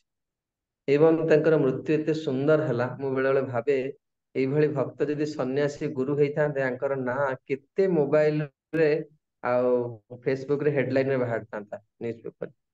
ଚୂଡାଦଧି ମହୋତ୍ସବ ଦିନ ସେ ଜଗନ୍ନାଥଙ୍କୁ ବହୁତ ଭଲ ପାଆନ୍ତି। ଦିଥର ଯାଇକି ଜଗନ୍ନାଥଙ୍କୁ ଦର୍ଶନ କଲେ, ଜଗନ୍ନାଥଙ୍କର ନିର୍ମାଲ୍ୟ ପାଇଲେ, ଚରଣାମୃତ ପାଇଲେ, କିଛି ଖାଇନାହାନ୍ତି, ପେଟ ଖାଲି ଅଛି, ହରିନାମ ଜପ କରୁଛନ୍ତି, ମହାମନ୍ତ୍ର ଜପ ବ୍ୟାଗରେ ଜପ କରୁଛନ୍ତି, ଚେୟାରରେ ବସିଲେ ଚାଲିଗଲେ। ପାଟିରେ ନାମ ଅଛି, ଭଗବାନଙ୍କର ଦର୍ଶନ ହେଇଛି, ଚାଲିଲେ ଜଗତ। ତ ମୋର କହିବା କଥା ହଉଛି, ଜଣେ ଯଦି ବହୁତ ସରଳ ହୁଏ, ତା ପାଇଁ ଏ ଜଗତରୁ ବିଦାୟଟା ବି ବହୁତ ସରଳ। ଚଏସ୍ ଆପଣଙ୍କ ପାଖରେ ଅଛି। ତେଣୁ ଅନେକ ଗ୍ରନ୍ଥ ପଢିବା କଥା ନୁହେଁ, କିମ୍ବା ଭାଗବତ ଆଦି ଗ୍ରନ୍ଥକୁ ବ୍ୟବସାୟ କରିବା କଥା ନୁହେଁ। କିନ୍ତୁ ଯୋଉମାନେ ଶ୍ରୋତା, ସେମାନେ ନିଶ୍ଚିତ ଭାବରେ ବକ୍ତାଙ୍କୁ କଣ କରିବେ ନା, ନିଶ୍ଚିତ ଭାବରେ କିଛି ନା କିଛି ଭିକ୍ଷା ଦବା ଦରକାର। କାରଣ ଗୁରୁଙ୍କୁ ଯଦି ଭିକ୍ଷା ନ ଦିଆଯାଏ, ବିଦ୍ୟା କେବେ ହେଲେ ବି ରହିବ ନାହିଁ ପାଖରେ। ତେଣୁ ଏଠି ତାପରେ କୁହାହଉଛି, ନିଜର ସାଧାରଣ ବ୍ୟବହାରରେ ଅବହେଳା ପ୍ରଦର୍ଶନ କରିବା କଥା ନୁହେଁ। ଯେମିତି ଯଥାଯୋଗ୍ୟ ଯାହାଙ୍କୁ ସମ୍ମାନ ଦେବା ଦରକାର। କ୍ଷତିରେ ଶୋକାଭିଭୂତ ବା ଲାଭରେ ଉତ୍ଫୁଲ୍ଲ ହବା କଥା ନୁହେଁ। ମନେ ରଖିଥିବେ, ଆଜି ଏମିତି କେତେ ଗୁଡେ କଥା ଶୁଣିବା ଲାଗିବ ଏଇଟା ପୁରା ବିୟଣ୍ଡ ଆପଣଙ୍କର ମୁଣ୍ଡ ଉପରୁ ଯାଉଛି। କିନ୍ତୁ ତଥାପି ଶୁଣିବା ଦରକାର। ଆଜି ଆମେ ଏଇ ସ୍ଥିତିରେ ନାହୁଁ, ଦିନେ ଆମେ ସ୍ଥିତିକୁ ଯିବା। ଯେମିତି ଛୋଟବେଳେ ଆମକୁ କୁହାଯାଏ ନା, ବାବୁରେ ତୁ ବଡ ହେଲେ ଡକ୍ଟର ହବୁ। ଆମ ପାଇଁ ବର୍ତ୍ତମାନ ଏଇ କଥା ଗୁଡା ସେଇଭଳିଆ। କ୍ଷତିରେ ଲାଭ ହବନି, ବା ସଫଳତାରେ ଯାହା କୁହନ୍ତି ଉତ୍ଫୁଲ୍ଲ ହବନି।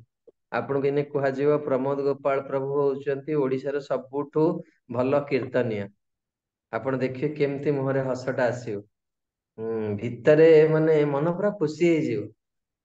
ଯେ ଯାହା ହଉ, ମୋର ମାନେ ଜୀବନଟା ସଫଳ ହେଇଗଲା, ଏତେ ଲୋକ ମତେ ଜାଣିଲେ। କିନ୍ତୁ ବାସ୍ତବରେ ଯେତେବେଳେ ଉନ୍ନତି କରିବ ଜଣେ, ସେ ଏଇ ସ୍ଥିତି ଗୁଡିକୁ ଯାଇ ଦେବତା ମାନଙ୍କୁ ଅସମ୍ମାନ ପ୍ରଦର୍ଶନ କରିବ ନାହିଁ। ଏଇ ପ୍ରସଙ୍ଗରେ ଆମର ଜଣେ ବରୁଣ ସିଂ ଗୁରୁଦେବଙ୍କର ଶିଷ୍ୟ ଥିଲେ, ତାଙ୍କର ନାଁ ହଉଛି ସ୍ୱୟଂ ସ୍ୱାଇଁ ମହାରାଜ। ଆଜି ଓଡିଶାରେ ଯାହା କିଛି ପ୍ରଚାର ନାମହଟ୍ଟ କେନ୍ଦ୍ର ଦେଖୁଛନ୍ତି, ତାଙ୍କ ଦ୍ଵାରା ହିଁ ହେଇଛି। ପରବର୍ତ୍ତୀ ସମୟରେ ଯେ କେହି ପ୍ରଚାର କରିଥିବେ, ଆପଣ ମାନେ କେତେ ଜଣ ଜାଣିଛନ୍ତି ତାଙ୍କୁ, ସ୍ୱୟଂ ସ୍ୱାଇଁ ମହାରାଜଙ୍କୁ? ନାଁ ଶୁଣିଛନ୍ତି? ତାହେଲେ କମ୍ପ୍ଲିଟଲି ଥାର୍ଡ ଜେନେରେସନ। ଠିକ ଅଛି। କେତେ ଜଣ ହ୍ୟାଣ୍ଡ ରେଜ କରୁଛନ୍ତି? ଆଚ୍ଛା, ବହୁତ ସୁନ୍ଦର। ସେ ବହୁତ ଜଣେ ସୁନ୍ଦର ଭକ୍ତ ଥିଲେ। ତେବେ ଥରେ ସେ ନାମହଟ୍ଟରେ ଯାଇଥିଲେ ପ୍ରୋଗ୍ରାମ କୁ, କେଉଁଝର ଡିଷ୍ଟ୍ରିକ୍ଟରେ। ତେଣୁ ଗଲା ବେଳେ ତାଙ୍କୁ ଭକ୍ତମାନେ କହିଲେ, ପ୍ରଭୁ ଏଇଠି ସ୍ୱୟଂ ପ୍ରଭୁ, ଆଉ ଏଇଠି ତାରିଣୀଙ୍କର ମନ୍ଦିର ଅଛି। ନାଇଁ ନାଇଁ, ଆମେ ତାରିଣୀଙ୍କୁ ଦର୍ଶନ କରିବାନି, ଆମେ ଯିବା। କଥା ପ୍ରୋଗ୍ରାମ ଅଛି, ପ୍ରୋଗ୍ରାମ ଫେରିଲା ବେଳେ ଆମେ ଯିବା। ଫେରିକି ଆସୁଛନ୍ତି, ସେତେବେଳେ ବି ଭକ୍ତମାନେ କହିଲେ, ଆଜ୍ଞା ତାରିଣୀ। କହିଲେ ଏଇ ତାରିଣୀ ଫାରିଣୀ କିଛି ଦିନ ନାହିଁ, ଚାଲ। ଏତିକି କହିଛନ୍ତି, 10 ହାତ ଗାଡି ଯେମିତି ଧୁମ କି ଗାଡି ରହିବ। ତେଣୁ ଭକ୍ତମାନେ କହିଲେ ପ୍ରଭୁ ଆପଣ ମନା କଲେ, ଦେଖନ୍ତୁ ଗାଡି କଣ ହେଲାଣି। ସେଥିରୁ ପୁଣି ସମସ୍ତେ ଓହ୍ଲେଇଲେ, ଯାଇକି ଦେବୀଙ୍କୁ ପ୍ରଣାମ କଲେ, ଏବଂ ଆସିକି ଦେଖିଲା ବେଳକୁ ଗୋଟେ କଣ୍ଟା ଲାଗିଥିଲା। ସେ କଣ୍ଟାକୁ କାଢିଲେ, ଗାଡି ପୁଣି ଷ୍ଟାର୍ଟ ହେଲା, ଚାଲ। ତେଣୁ ମୋର ତା ମାନେ ନୁହେଁ ଯେ ଆମେ ଯାଇକି ଯୋଉଠି ଦେବାଦେବୀ ମନ୍ଦିର ପଡିଥିବ, ସିଏ ଆହୁରି ଏକ୍ସଟ୍ରିମ ଜିନିଷ, ସବୁଠି ଯାଇ ମୁଣ୍ଡିଆ ମାରୁ। ନାଇଁ, ଆମେ କୌଣସି ଦେବାଦେବୀଙ୍କୁ ଅସମ୍ମାନ କରିବା କଥା ନୁହେଁ। ଆଉ ସମସ୍ତଙ୍କୁ ପ୍ରାର୍ଥନା କରିବା ଦରକାର, ହେ ଦେବୀ ଆପଣ ଦୟା କରନ୍ତୁ, ଆମର ରାଧା ଗୋବିନ୍ଦଙ୍କ ଚରଣରେ ଆମର ମତି ରହୁ। ତେଣୁ ତାପରେ କହୁଛନ୍ତି, କୌଣସି ଜୀବକୁ ଜୀବନକୁ ଅନାବଶ୍ୟକ କଷ୍ଟ ଦେବନି। ଆପଣ ବେଳେ ବେଳେ ଜଣେ କୁକୁର ଫୁକୁରଙ୍କୁ ଦେଖିଲେ ଗୋଡେଇ ଗୋଡେଇ ବାଡେଇବେ, ଗାଈଙ୍କୁ ଅନାବଶ୍ୟକ ଭାବରେ ବାଡେଇବେ। କୁକୁରଙ୍କୁ ଯଦି ବିନା କାରଣରେ ବାଡେଇବେ, ଦେଖିବେ କୁକୁର ଯେତେବେଳେ କାଉଁ କାଉଁ ହବ, ଯେତେବେଳେ ସେ ମାନେ ଚିତ୍କାର କରିବ, ତାପରେ ସେ ଗୋଟେ ବୁଲିକି ଚାହେଁ। ଶାସ୍ତ୍ରରେ ଲେଖା ହେଇଛି, କୁକୁର ଯେତେବେଳେ ବୁଲିକି ଚାହିଁବ, ତମର ଆୟୁ କ୍ଷୟ ହେଇଯିବ। ତାକୁ କଷ୍ଟ ଦେଲେ ନା ବିନା କାରଣରେ। ବିନା କାରଣରେ କାହାକୁ ଅନାବଶ୍ୟକ ଭାବରେ କଷ୍ଟ ଦବା କଥା ନୁହେଁ। ଭଗବାନଙ୍କର ପବିତ୍ର ନାମ ଜପ କରୁଥିବା ସମୟରେ, କିମ୍ବା ମନ୍ଦିରର ବିଗ୍ରହ ଅର୍ଚ୍ଚନା ସମୟରେ ସାବଧାନ ସହିତ ବିଭିନ୍ନ ଅପରାଧରୁ ଦୂରେଇ ରହିବ। ପରମ ପୁରୁଷ ଭଗବାନ କୃଷ୍ଣ କିମ୍ବା ତାଙ୍କର ଭକ୍ତଙ୍କ ନିନ୍ଦା ପ୍ରତି ଅସହିଷ୍ଣୁ ହବ। କିଏ କହିପାରିବେ, ଯଦି ଭକ୍ତଙ୍କର କି ଭଗବାନଙ୍କର ନିନ୍ଦା ହଉଛି, କଣ କରିବା ଦରକାର? ହିରଣ୍ମୟ ଗୁରୁଙ୍କୁ ସେ ସ୍ଥାନ ଏ କହୁଛି ପ୍ରତିବାଦ କରିବା କଥା, ନ କରିପାରିଲେ ସ୍ଥାନ ଛାଡି ପଳେଇଯାଏ। ଏବଂ ଆଉ ଗୋଟେ ଉପାୟ ଅଛି ଗଙ୍ଗାରେ ଯୋଉଟା ବି କିନ୍ତୁ ଗଙ୍ଗାରେ କଳିଯୁଗରେ ବି ଆମେ କେହି ବୁଡିଲା କରି ଗଙ୍ଗାରେ ବି ବୁଡିଲା। ଯଦି ବଳ ଅଛି ଶରୀରରେ ଜିହ୍ବା କାଟିଦେବା ଦରକାର, କିନ୍ତୁ ଭକ୍ତ ହିସାବରେ ସେଟା ଆଜିର ସମୟରେ ନ କରିବାଟା ବହୁତ ଭଲ। ଯଦି ଶାସ୍ତ୍ରୀୟ ଯୁକ୍ତି ଅଛି, ଯୁକ୍ତିରେ ପରାସ୍ତ କରିବା ଦରକାର, ନଚେତ୍ ସ୍ଥାନ ଛାଡି ଚାଲିଯିବା ଦରକାର। ତେଣୁ ଜଣେ ୟା ବିନା ଏଇ ଯୋଉ ପୂର୍ବରୁ 10ଟି ଆଉ ବର୍ତ୍ତମାନ 10ଟି, ଏଇ 20ଟି ନିୟମ ବିନା କେହି ଜଣେ ସାଧନ ଭକ୍ତି ସ୍ତରକୁ ଉନ୍ନୀତ ହେଇପାରିବ। ମୋର ମନେ ଅଛି ଶ୍ରୀଲ ରାଘବେନ୍ଦ୍ର ମହାରାଜ କୁହନ୍ତି, ଯେତେବେଳେ ହରିନାମ ଦୀକ୍ଷା ନେଲା ବେଳେ ସେ କୁହନ୍ତି ଯେ ତୁମେ ଆଜି ମଣିଷ ହେଲ। ହରିନାମ ଦୀକ୍ଷା ନେଲା ବେଳକୁ କହିବେ ମଣିଷ ହେଲ, କାରଣ ଯୋଉମାନେ ମାଛ ମାଂସ ଖାଆନ୍ତି ସେମାନେ ମଣିଷ ନୁହେଁ। ମାନେ ମଣିଷ କାଟାଗୋରୀରେ, ମାନବ କାଟାଗୋରୀରେ ସେମାନେ ଯାଆନ୍ତି ନାହିଁ। ତେଣୁ ଏଠି କହୁଛନ୍ତି ଶ୍ରୀ ରୂପ ଗୋସ୍ୱାମୀ 20ଟି ନିୟମ ଉଲ୍ଲେଖ କରିଛନ୍ତି, ଏହା ବହୁତ ଗୁରୁତ୍ୱପୂର୍ଣ୍ଣ। ଏଇ 20ଟି ନିୟମରୁ ପ୍ରଥମ 3ଟି ବହୁତ ଗୁରୁତ୍ୱପୂର୍ଣ୍ଣ, ଅର୍ଥାତ୍ ଗୁରୁଙ୍କର ଆଶ୍ରୟ, ଦୀକ୍ଷା ଗ୍ରହଣ ଆଉ ଭକ୍ତି ଓ ସମ୍ମାନ ସହିତ ତାଙ୍କର ସେବା। ତେଣୁ ତାପରେ ଆଉ କେତେ ଗୁଡିଏ ଗୁରୁତ୍ୱପୂର୍ଣ୍ଣ ଜିନିଷ ଯାହା ବର୍ତ୍ତମାନ ଦିଆହେଲା। ଦେହକୁ ତିଲକରେ ସଜାଇବା, ଏହା ବୈଷ୍ଣବର ଚିହ୍ନ ଅଟେ। ଏଇ ଚିହ୍ନ ଦେଖିବା ମାତ୍ରେ ଜଣେ ଭଗବାନଙ୍କୁ ସ୍ମରଣ କରିବ। ଶ୍ରୀ ଚୈତନ୍ୟ ମହାପ୍ରଭୁ ଏହା ଉପରେ ବହୁତ ଗୁରୁତ୍ୱ ଆରୋପ କରୁଥିଲେ। ଯେତେବେଳେ ପଢାନ୍ତି, ମୁଁ ଆପଣ ମାନଙ୍କୁ ବି ପ୍ରଥମ ଦିନ କହିଥିଲି, କ୍ଲାସ ରେ ବସିଲା ସମୟରେ ସମସ୍ତଙ୍କର ତିଲକ ଟା ମ୍ୟାଣ୍ଡେଟୋରୀ ଦେଖା ଯାଉଥିବା ଦରକାର। କାରଣ ଯଦି ତିଲକ ନାହିଁ, ମହାପ୍ରଭୁ ତାଙ୍କ ଉପରେ ବହୁତ କ୍ରୋଧ ପ୍ରକାଶ କରୁଥିଲେ। ଯୋଉ ଭକ୍ତ ମାନେ ତିଲକ ନ କରିକି କ୍ଲାସ ରେ ବସନ୍ତି, ସେମାନଙ୍କୁ ମହାପ୍ରଭୁ ଜମା ଭଲ ପାଆନ୍ତିନି। ତେଣୁ ମୋର ମନେ ଥାଏ, ମୁଁ ଯେତେବେଳେ ନୂଆ ନୂଆ ଯାଏ, ତିଲକ କରିପାରେନି ଏବଂ ତାପରେ ଖାଲି ମସ୍ତକରେ ତିଲକ ହିଁ କରେ।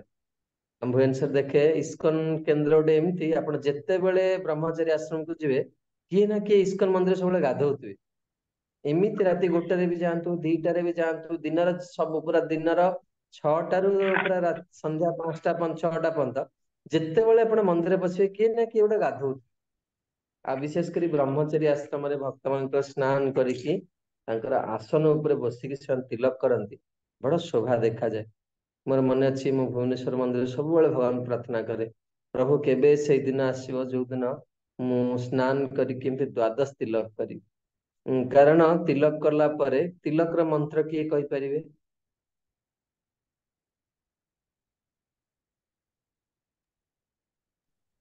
ପ୍ରମୋଦାନନ୍ଦ ଗୋପାଳ ପ୍ରଭୁ। हरे कृष्ण। कोई प्रभु ହଁ କୁହନ୍ତୁ। मध्यतर पक्षस्थल माधव गोविंद तो कंठपुर विष्णु च दक्षिण बाहु मधुस्कंद विक्रम स्कंदर तो वामनं वाम प्रसिद्ध श्रीधरं वाम वाचु ऋषिकेश तो कंदर पृष्ठ तो पद्मनाभं च कट्यातां तन्नस तत्पकड़न्तु वासुदेवाय मूर्तम्। ତତ୍ ପ୍ରକ୍ଷାଳୟନ୍ତୁ ୟନ୍ତୁ ବାସୁଦେବାୟ ମୂର୍ଧନି। ତେଣୁ ଜଣେ ଯେତେବେଳେ ଦ୍ୱାଦଶ ତିଲକ କରେ, ତାଙ୍କ ଗ୍ରହର ପ୍ରଭାବରୁ ମଧ୍ୟ ସେ ମୁକ୍ତ ହେଇଯାଏ। ତେଣୁ ବଡ ଶ୍ରଦ୍ଧାର ସହିତ ତିଲକ ଧାରଣ କରିବା ଦରକାର। ତିଲକ ଧାରଣ କରିବା ମାତ୍ରେ ଶରୀରଟା ବିଷ୍ଣୁଙ୍କର ମନ୍ଦିର, ବୈକୁଣ୍ଠ ଭଗବାନଙ୍କର ନିବାସ ସ୍ଥଳ ହେଇଯାଏ। ତେଣୁ ଏଇ ତିଲକ କରିବା ସମୟରେ ଏମିତି ନୁହେଁ ଯେ ପୁରା ସୁନ୍ଦର କି ସୁନ୍ଦର ତିଲକ କରିବା ଦରକାର, ନିଶ୍ଚିତ ଭାବରେ। ଆଉ କେବଳ ତିଲକ ସୁନ୍ଦର ହବା କଥା ନୁହେଁ, ତାପରେ ସୁନ୍ଦର ଭାବରେ ନାମ ବି କରିବା ଦରକାର। ପ୍ରଭୁ ତ ବହୁତ ଫାଷ୍ଟ କହିଲେ, ଆଉ କହିଲା ବେଳେ ବି ଉଚ୍ଚାରଣ କରିବା ଦରକାର। ଓମ୍ କେଶବାୟ ନମଃ, ଓମ୍ ନାରାୟଣ ନମଃ, ଓମ୍ ମାଧବାୟ ନମଃ, ଓମ୍ ଗୋବିନ୍ଦାୟ ନମଃ, ଓମ୍ ବିଷ୍ଣବେ ନମଃ। ପ୍ରାୟ ବହୁତ ଭକ୍ତମାନେ କ୍ରମରେ ବି କରନ୍ତିନି, ତାଙ୍କର କ୍ରମ ବେଳେ ବେଳେ ଡାହାଣ ପଟ ବାମ ପଟ କୋଉ ପଟ କ୍ରମରେ ଯାଉଛି ତାଙ୍କର ନଥାଏ, ଭୁଲ ଭାଲ ବି କରନ୍ତି। ଯାହା ବି ହଉ, କରିବାଟା ବଡ କଥା, ତା ଭିତରେ ଠିକ ଭାବରେ କରିବା ବଡ କଥା। ତା ଭିତରେ କରିସାରିଲା ପରେ ନାମ କରିବା ଦରକାର, ଏବଂ ନାମ ତିଲକ କରି ସାରିଲା ପରେ ପୁନଃ ଆଚମନ କରିବା ଦରକାର। ଏବଂ ତାପରେ କଣ କହିବା ଦରକାର? ଓମ୍ ଋଗ୍ବେଦର ମନ୍ତ୍ର, ଓମ୍ ତଦ୍ବିଷ୍ଣୁ ପରମ ପଦମ୍ ସଦା ପଶ୍ୟନ୍ତି ସୁରୟୋ ଦିଦିବ ଚକ୍ଷୁରାଦତମ୍ ତଦ୍ ବିପ୍ରାସୋ ବିପନ୍ୟଭୋ ଜାଗୃଶ ତମ୍ ସମିନ୍ଧତେ। କହିକି ନିଜର ଆଧ୍ୟାତ୍ମିକ ଗୁରୁଙ୍କର ଚରଣ କମଳକୁ ସ୍ମରଣ କରି ପ୍ରଣାମ କରିବା ଦରକାର। ତେଣୁ ଆଟଲିଷ୍ଟ ଦିନକୁ 2 ଥର। ଏପରି ତିଲକ ଧାରଣ କରିବା ବେଳେ ଦେହରେ ହରେ କୃଷ୍ଣ ମଧ୍ୟ ଲେଖା ଯାଇପାରେ। ଆପଣ ମାନେ ହରେ କୃଷ୍ଣ ଲେଖିପାରିବେ, ଆମର ଗୌଡୀ ସମ୍ପ୍ରଦାୟରେ କୋଉ କୋଉ ମାନେ ରାଧା ବି ଲେଖନ୍ତି। ସେଇଭଳି ଭାବରେ ନାମ ବି ଲେଖା ଯାଇପାରେ। विग्रह ବା आध्यात्मिक गुरु को अर्पण करा पुष्पमाला ग्रहण करी पिंधिया दरकार। हम जने भक्त देखछि विशेष करी परम पूज्य श्री जयप्रकाश स्वामी गुरु महाराज तांकर देखिए सबु बेले तांका बेकर गोटे पुष्पमाला पड़िथियो सबु बेले। एपरिकी कोरोना समय जो समय बहुत रेस्ट्रिक्शन थिला ठाकुरंक देहरे फुलमाला बंद हो गला कारण बहुत भाइरस ये हो से समय भी महाराज कौन करती प्रसादी माला तांका बेकर पका कारण प्रसादी माला रहा द्वारा व्यक्ति विकार मुक्त हो जाए। तेणु सब प्रसादी फूल माला सुंघिवा दरकार बेकरे पकेया दरकार। विग्रह सम्मुख में नृत्य करने को शिक्षा करिया उचित। केते जन भक्त कीर्तन नाचते हैंड रेस कले आज भी नाचुचंदी कीर्तन स्टिल नाउ कीर्तन रे नाचिबा बहुत बड़ भाग्यर कथा ये सब।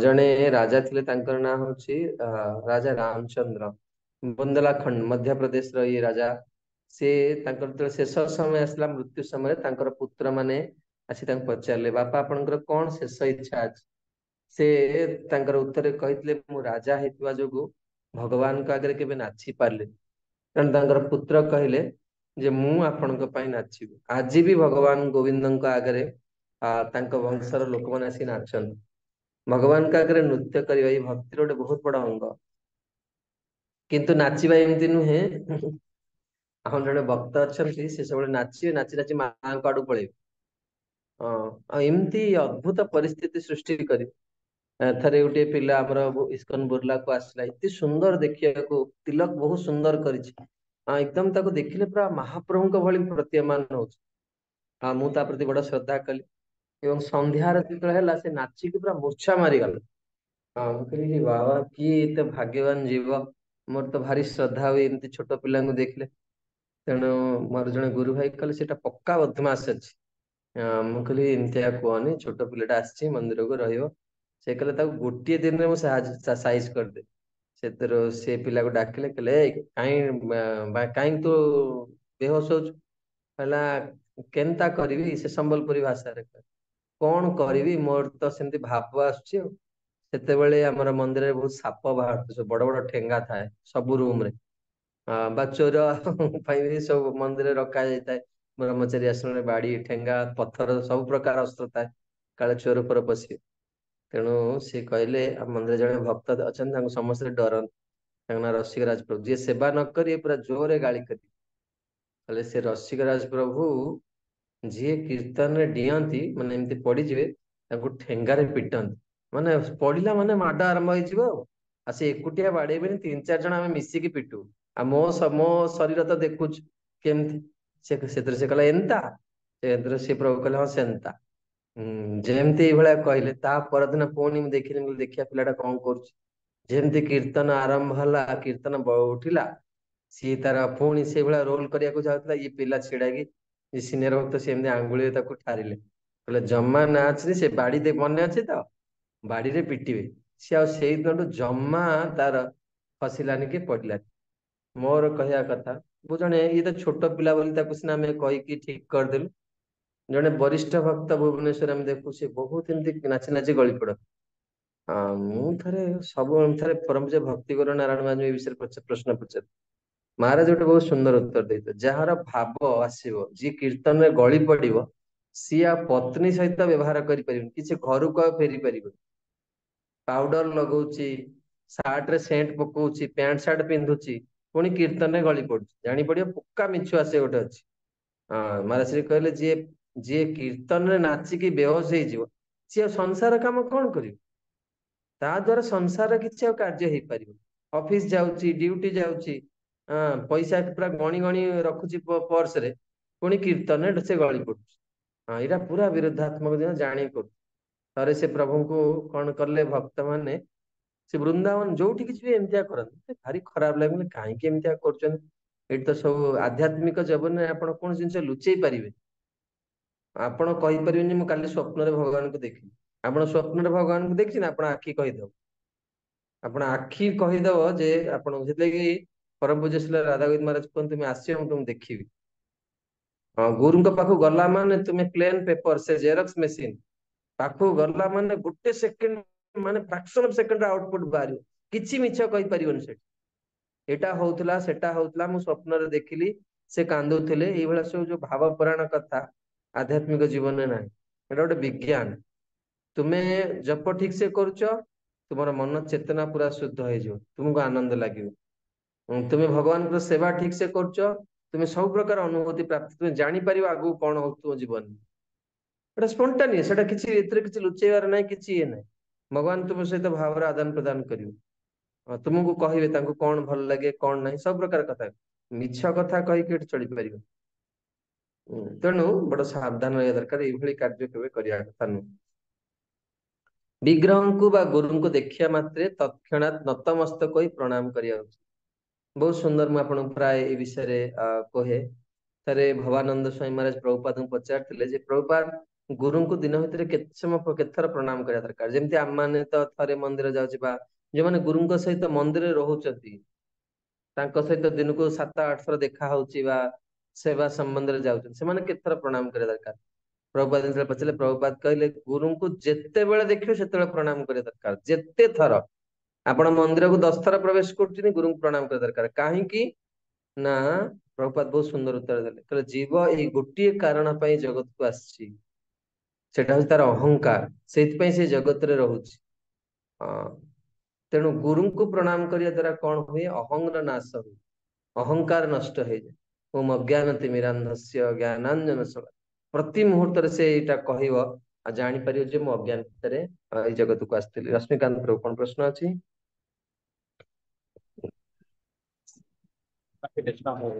ଦୁଇ ନମ୍ବର ଯୋଉ ଲେଖିଛନ୍ତି, ତ ସେ 2 ନମ୍ବର ଯେମିତି ତିଳକକୁ ଧାରଣ କରାଯାଏ, ତାପରେ ହରେ କୃଷ୍ଣ ମହାମନ୍ତ୍ର ଲେଖାଯାଇ ପାରିବ ଶରୀରରେ। ଏଇଠି ପ୍ରଶ୍ନ ଥିଲା କି ଯୋଉମାନେ ସବୁ ଏବେ ଟାଟୁ ବନଉଛନ୍ତି ଭଗବାନଙ୍କ ନାଁରେ, ସେଇଟା ବନେଇବା ଉଚିତ ନା ଏଟା ବନେଇବା ଏଟା ଠିକ? ମୁଁ ଏ ବିଷୟରେ କିଛି କହିବାକୁ ଚାହୁଁନି, କାରଣ କିଛି ଗୋଟେ ବିତର୍କ ଜିନିଷ ଆମେ କହିବା କଥା ନୁହେଁ, କିନ୍ତୁ ଶାସ୍ତ୍ରୀୟ ବିଧାନ ଯୋଉଟା ଲେଖା ହେଇଛି ସେଇଟା ଠିକ।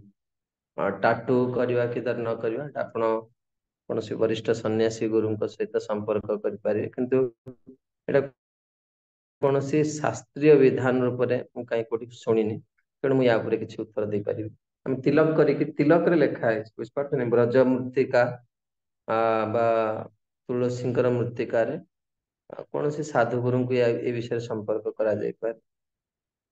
ତେବେ ତାପରେ ହଉଛି ବିଗ୍ରହଙ୍କୁ ଯେତେବେଳେ ରାସ୍ତାରେ ନିଆଯାଉଥିବ ଶୋଭାଯାତ୍ରା ବା ରଥଯାତ୍ରାରେ, ତାହେଲେ ସେମାନଙ୍କ ସହିତ, ବିଗ୍ରହଙ୍କ ସହିତ ଶୋଭାଯାତ୍ରାରେ ଦେଖିଲା ମାନେ ହିଁ ତାଙ୍କୁ କଣ କରିବା ଦରକାର? ତାଙ୍କ ସହିତ କିଛି ବାଟ ଯିବା ଦରକାର, ନଚେତ୍ ଏଥିରେ ବହୁତ ଦୋଷ ଲାଗେ। ରଥଯାତ୍ରା ଯାଉଛି, ଭଗବାନ ବାହାରକୁ ବାହାରୁଛନ୍ତି, କିନ୍ତୁ ଆମମାନେ ବସି ରହିଛେ, ଏଇଟା ବହୁତ ବଡ ଅପରାଧ।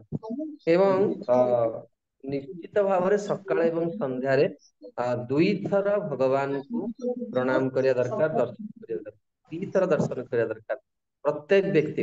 ଆପଣ ମାନଙ୍କ ଭିତରୁ କେତେ ଜଣ ଡେଲି ମନ୍ଦିର ଯାଉଛନ୍ତି? ଡେଲି ମନ୍ଦିର ଯାଉଛନ୍ତି, ହ୍ୟାଣ୍ଡ ରେଜ କଲେ, ୱିଦାଉଟ୍ ମିସ୍ ଡେଲି ମନ୍ଦିର। ବିଜୟଶ୍ରୀ ମାତାଜୀ, ମାତାଜୀ ପ୍ରାୟ ଦେଖେ, ହିରଣ୍ମୟ ପ୍ରଭୁ ଡେଲି, ବହୁତ ଭାଗ୍ୟ ଆପଣଙ୍କର। ଡେଲି ଡେଲି ଯୋଉମାନେ ମନ୍ଦିର ଯାଆନ୍ତି, ବହୁତ ବଡ ଭାଗ୍ୟ। ତାପରେ ହଉଛି ବିଶେଷ କରି ସନ୍ଧ୍ୟା ଆରତିରେ ପ୍ରଭୁପାଦ ବୃନ୍ଦାବନର କଥା ଉଲ୍ଲେଖ କରିଛନ୍ତି। ତେଣୁ ପ୍ରତ୍ୟେକ ଦିନ ମନ୍ଦିର, ଏବଂ କଣ କରିବା ଦରକାର ନା 3 ଥର ପରିକ୍ରମା କରିବା ଦରକାର ମନ୍ଦିରକୁ। ଏବଂ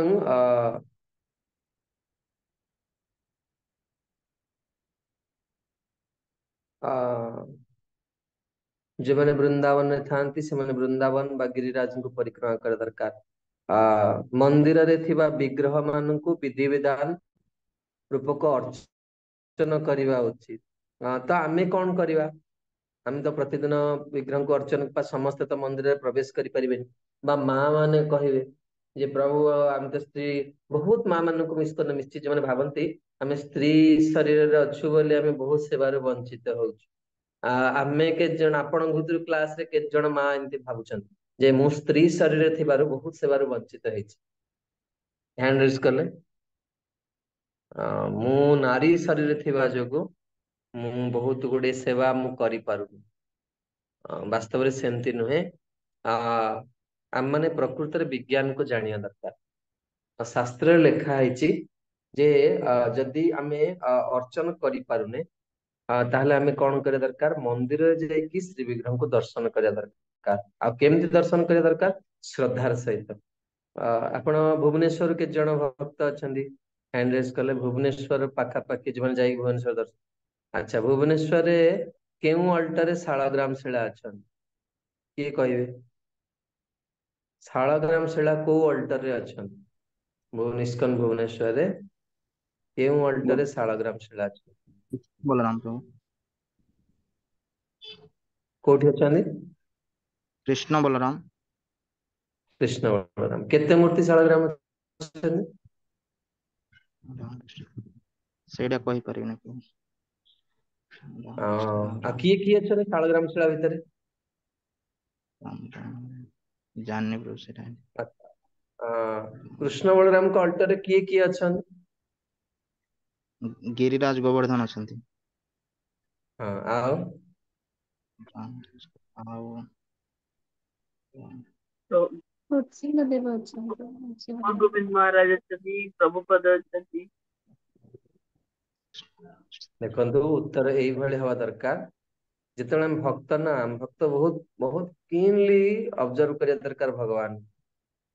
ପ୍ରଥମେ ଆପଣ କହିବା ଦରକାର ଗୁରୁ ପରମ୍ପରା ଅଛନ୍ତି ସେଠି, ଏବଂ ତା ପର ଷ୍ଟେପ ରେ ଶାଳିଗ୍ରାମ ଶିଳା ଅଛନ୍ତି, ଏବଂ ଗିରିରାଜ ଅଛନ୍ତି, ଆଉ ମଝିରେ କୃଷ୍ଣ ବଳରାମ ଅଛନ୍ତି, ଛୋଟ କୃଷ୍ଣ ବଳରାମ ଅଛନ୍ତି।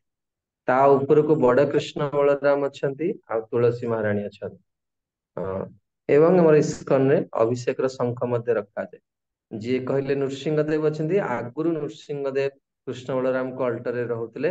ବର୍ତ୍ତମାନ ନୃସିଂହଦେବଙ୍କୁ ବୋଧ ହୁଏ ଜଗନ୍ନାଥ ଅଲ୍ଟରକୁ କାଢି ନିଆଯାଇଛି ସୁବିଧା ପାଇଁ।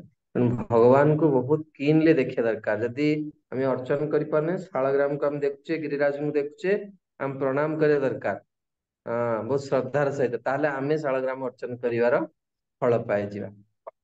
ଯେମିତି ମୋ ହିସାବରେ ସବୁଠୁ ଭାଗ୍ୟବାନ ସେଇମାନେ ଯୋଉମାନେ କଥା ଶ୍ରବଣ କରିବାର ଯୋଉମାନଙ୍କର ଆଗ୍ରହ ଥାଏ। ସାରା ଦିନ ଆମେ ପରିଶ୍ରମ କରୁଛୁ, ଆପଣ ଘଣ୍ଟାଟେ ବସିଲେ କ୍ଲାସରେ, ସାରା ଦିନର ପରିଶ୍ରମ ହିଁ ଶୁଣିକି ଗଲେ, କେତେ ଲାଭାନ୍ୱିତ ହେଲେ ଆପଣ ଚିନ୍ତା କରନ୍ତୁ। ନା ପରିଶ୍ରମ କରିବାକୁ ପଡିଲା, ରେଡିମେଡ ଆପଣଙ୍କ ଆଗରେ ଖାଇବା ଆସିକି ପହଞ୍ଚିଲା। ପ୍ରସାଦ ଯେମିତି ଘରେ ହେଲେ ପରିବା ମଣିଆ କରିଥାନ୍ତେ, ଯାହା କୁହନ୍ତୁ ରୋଷେଇ କରିଥାନ୍ତେ, ରୋଷେଇ କରିସାରିଲା ପରେ ଭୋଗ ଲଗେଇଥାନ୍ତେ, ତାପରେ ବାସନ ମାଜିଥାନ୍ତେ, ମନ୍ଦିର ଗଲେ ପ୍ରସାଦ ପାଇଦେବେ। କେତେ ସୁନ୍ଦର କହିଲେ। ଯେମିତି କଥା ଶ୍ରବଣ ସେମିତି ଅର୍ଚନ ଯଦି ନ କରିପାରୁଛନ୍ତି, ତାହେଲେ ଆମେ ଭଗବାନଙ୍କୁ ଶ୍ରଦ୍ଧା ପୂର୍ବକ ଦର୍ଶନ କରିବା ଦରକାର। ତେଣୁ ମା ମାନଙ୍କର କର୍ତ୍ତବ୍ୟ ହଉଛି ସେମାନେ ଜାଣିବା ଦରକାର ଯେ ନାରୀ ପକ୍ଷରେ କଣ କରଣୀୟ। ସେଇ କାର୍ଯ୍ୟ ଯୋଉଟା ପୁରୁଷ କରୁଛି ସେଟା ନାରୀ କେମିତି କରିବ। ମୁଁ ସବୁବେଳେ କୁହେ ଜଣେ ଭଲ ଟିଚର ଥିବା ଦରକାର, ଯିଏ ଆମକୁ କହିଦେଇ ପାରିବ ଯେ ପ୍ରକୃତରେ ମୋର କଲ୍ୟାଣ କେମିତି ହବ, ଗୋଟେ ଅତି କଷ୍ଟ ବିଷୟକୁ ବୁଝେ। ମୁଁ ଆପଣଙ୍କୁ ଗୋଟିଏ କଥା କହୁଛି, ଆପଣ ସମସ୍ତେ ଶ୍ରୀମନ୍ଦିର ଯାଇଥିବେ, ପୁରୀ ମନ୍ଦିର ଦର୍ଶନ କରିଥିବେ, ଜଗନ୍ନାଥ ଦର୍ଶନ କରିନା, ଜଗନ୍ନାଥ ଦର୍ଶନ କରିଥିବେ। ପୁରୀ ମନ୍ଦିରରେ କେବେ ଦେଖିଛନ୍ତି କିଏ ଆଉ କାହାର ସେବା କରେ? ଘଣ୍ଟା ବଜେଇବା ରଥଯାତ୍ରାରେ ଛାଡିକି କେବେ ଯାଇକି ଦେଖିଛନ୍ତି ଜଗନ୍ନାଥଙ୍କୁ ଛୁଇଁବା? ଘଣ୍ଟୁଆ ସେଇଠି ଜଗନ୍ନାଥଙ୍କ ପାଖରେ ଘଣ୍ଟ ବଜଉଥିବେ, କେବେ ଦେଖିଛନ୍ତି ଗୋଟେ ଘଣ୍ଟୁଆ ଯାଇକି ଜଗନ୍ନାଥଙ୍କୁ ଛୁଇଁଛି? ଏ ବାହାର ଲୋକ ଯୋଉଟା ବୁଦ୍ଧୁରାମ, ସେ ସବୁ ଯାଇକି ସବୁ ଜଗନ୍ନାଥଙ୍କୁ ଛୁଅନ୍ତି। ଘଣ୍ଟୁଆ ତାର ଘଣ୍ଟ ବଜେଇବ, ସେ ଜାଣିଛି ମୁଁ ଘଣ୍ଟ ବଜେଇଲେ ହିଁ ଜଗନ୍ନାଥ ଖୁସି ହେବେ। ଜଣେ କଣ କରିବ, ଦୀପ ଆଣିବ, ଜଣେ ନିଆଁ ଆଣିବ, ଆଉ ଜଣେ ଲଗେଇବ, ଆଉ ଜଣେ ତାକୁ ଦବ, ଆଉ ଜଣେ ବୁଲେଇବ। କାହିଁକି ପ୍ରଥମେ ଯିଏ ଦୀପଟା ଆଣିଲା ସିଏ କଣ ଡିଏସ୍ଏଲ ମାରିକି ଲଗେଇକି ଭଗବାନଙ୍କୁ ବୁଲେଇ ପାରିବନି? ନାଇଁ, ଯାହାର ଯୋଉଟା ସେବା ସେଇଟା କରିବା ହିଁ କଣ ହଉଛି ଶୃଙ୍ଖଳା, ଆଉ ସେଇଥିରେ ଭଗବାନ ପ୍ରସନ୍ନ ହଉଛି। ମୁଁ ଜଣେ ନାରୀ ଶରୀରରେ ଅଛି, ମୁଁ ଯେତେ ସୁନ୍ଦର ରୋଷେଇ କରିକି ଦେଇପାରିବି, କଲ୍ୟାଣ ସଖୀ ମାତା ଯେତେ ସୁନ୍ଦର ରୋଷେଇ କରିପାରିବେ, ମୁଁ କଣ ସେମିତି ରୋଷେଇ କରିପାରିବି? ମୁଁ ସେମିତି କେବେ କରିପାରିବି। ତେଣୁ ସେଇଟା କଲେ ଆପଣ ଖୁସି ହେବେ। ଆଉ କଲ୍ୟାଣ ସଖୀ ମାତାଜୀ ଆସିକି କଣ ଅଭିଷେକ କରିକି ମନ୍ତ୍ର ପଢିପାରିବେ, ସ୍ୱସ୍ତି ବାଚନ କରିପାରିବେ? ସେଟା କେବେ କରିପାରିବେ। ତେଣୁ ଯାହା ପକ୍ଷରେ ଯୋଉଟା ସେଇଟା କଲେ ହିଁ, ମନେ ରଖିଥିବେ, କେହି ଯଦି ଏଇଭଳି ମାନେ ସ୍ଥିତିରେ ଥିବେ ମତେ କ୍ଷମା କରିବେ, କିନ୍ତୁ ଆପଣ ମାନେ ବି ସମସ୍ତେ ଭକ୍ତ ଆପଣ ଅନୁଭବ କରିପାରୁଥିବେ ନାରୀ ନାରୀ କାର୍ଯ୍ୟ କଲେ ତାର ଶୋଭା, ପୁରୁଷ ପୁରୁଷ କାର୍ଯ୍ୟ କଲେ ସେଇଟା ଶୋଭା। ନାରୀ କେବେ ପ୍ୟାଣ୍ଟ ପିନ୍ଧିଲେ ପୁରୁଷ ହେଇପାରିବନି, କି ପୁରୁଷ ଶାଢୀ ପିନ୍ଧିଲେ କେବେ ନାରୀ ହେଇପାରିବନି। ବେଳେ ବେଳେ କିଛି ପୁରୁଷ ଲୋକମାନେ ଶାଢୀ ପିନ୍ଧନ୍ତି ବା ସ୍ତ୍ରୀ ଲୋକଙ୍କର ଅଳଙ୍କାର ଆଭୂଷଣ ପିନ୍ଧନ୍ତି, ସେମାନେ ଗୋପୀ ଭାବ ପ୍ରାପ୍ତ କରିବାକୁ ଚାହାନ୍ତି। ଗୋପୀ ଭାବ ମାନେ ଏଇ ଯୋଉ ଶାଢୀ ପିନ୍ଧିବା କଥା ନୁହେଁ। ଆଜିକାଲି ଇସ୍କନରେ ଗୋପୀ ଡ୍ରେସ ଭାରି ଫେମସ, କିନ୍ତୁ ଆମର ଯେତେବେଳେ କୋର୍ସ ଆରମ୍ଭ ହବ ସବୁ ମା ମାନଙ୍କୁ କମ୍ପ୍ଲିଟଲି ରେଷ୍ଟ୍ରିକ୍ସନ କରାହେଇଥାଏ, ଗୋପୀ ଡ୍ରେସ ପିନ୍ଧିକି କେବେ ହେଲେ କ୍ଲାସରେ ବସିବେନି। ଇସ୍କନର ସବୁ କୋର୍ସରେ ଏଟା ଫାଷ୍ଟ ନିୟମ। ବହୁତ ଅଶ୍ଳୀଳତା ଏଥିରେ ଆସେ। ହୁଏତ ମୋର ବୟସ କମ ଏସବୁ ଜିନିଷ କହିବା ପାଇଁ, କିନ୍ତୁ ଜଣେ ଟିଚର ହିସାବରେ ଯାହା ମୁଁ ଶିକ୍ଷା ପାଇଛି ତାହା ନିଶ୍ଚିତ ଆପଣଙ୍କ ପାଖରେ ପହଞ୍ଚେଇବା ମୋର କର୍ତ୍ତବ୍ୟ। ସେଥିଲାଗି ପିତା ମାତାଙ୍କର ଏଟା ଦାୟିତ୍ୱ ପିଲାମାନଙ୍କୁ ଆପଣ କେମିତି ଡ୍ରେସ ଦଉଛନ୍ତି ପିନ୍ଧିବା ପାଇଁ।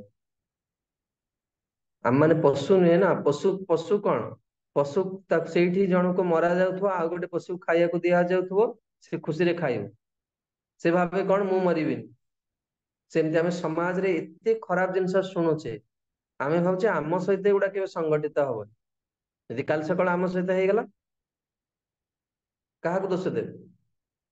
ତେଣୁ ଏଇ ଯୋଉ ସଦାଚାର ଗୁଡା କୁହାହଉଛି ଏଟା ପ୍ରତ୍ୟେକ ବ୍ୟକ୍ତି ମାନିବା ଦରକାର।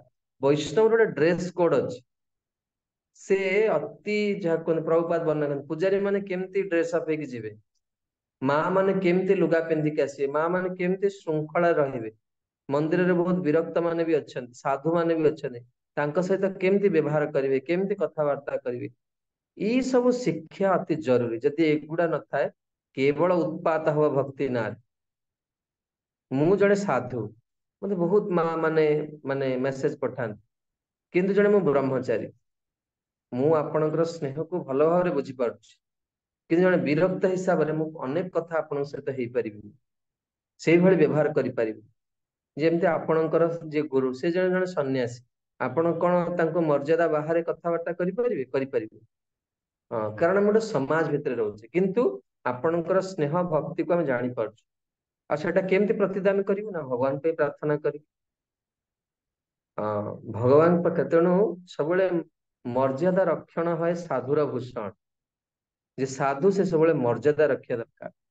ତେଣୁ ଏଠି କୁହାଯାଉଛି ଯେ ନିୟମିତ ରୂପରେ ଜଣେ ବିଗ୍ରହ ଅର୍ଚ୍ଚନା କରିବା ଦରକାର। କେତେ ଜଣ ଗୃହସ୍ଥ ବ୍ୟକ୍ତି ଭକ୍ତ ଘରେ ଡେଲି ପୂଜା କରୁଛନ୍ତି ବା ଡେଲି ଗୋଟେ ଟାଇମ ଭୋଗ ଲଗାଉଛନ୍ତି, ୱାନ୍ ଟାଇମ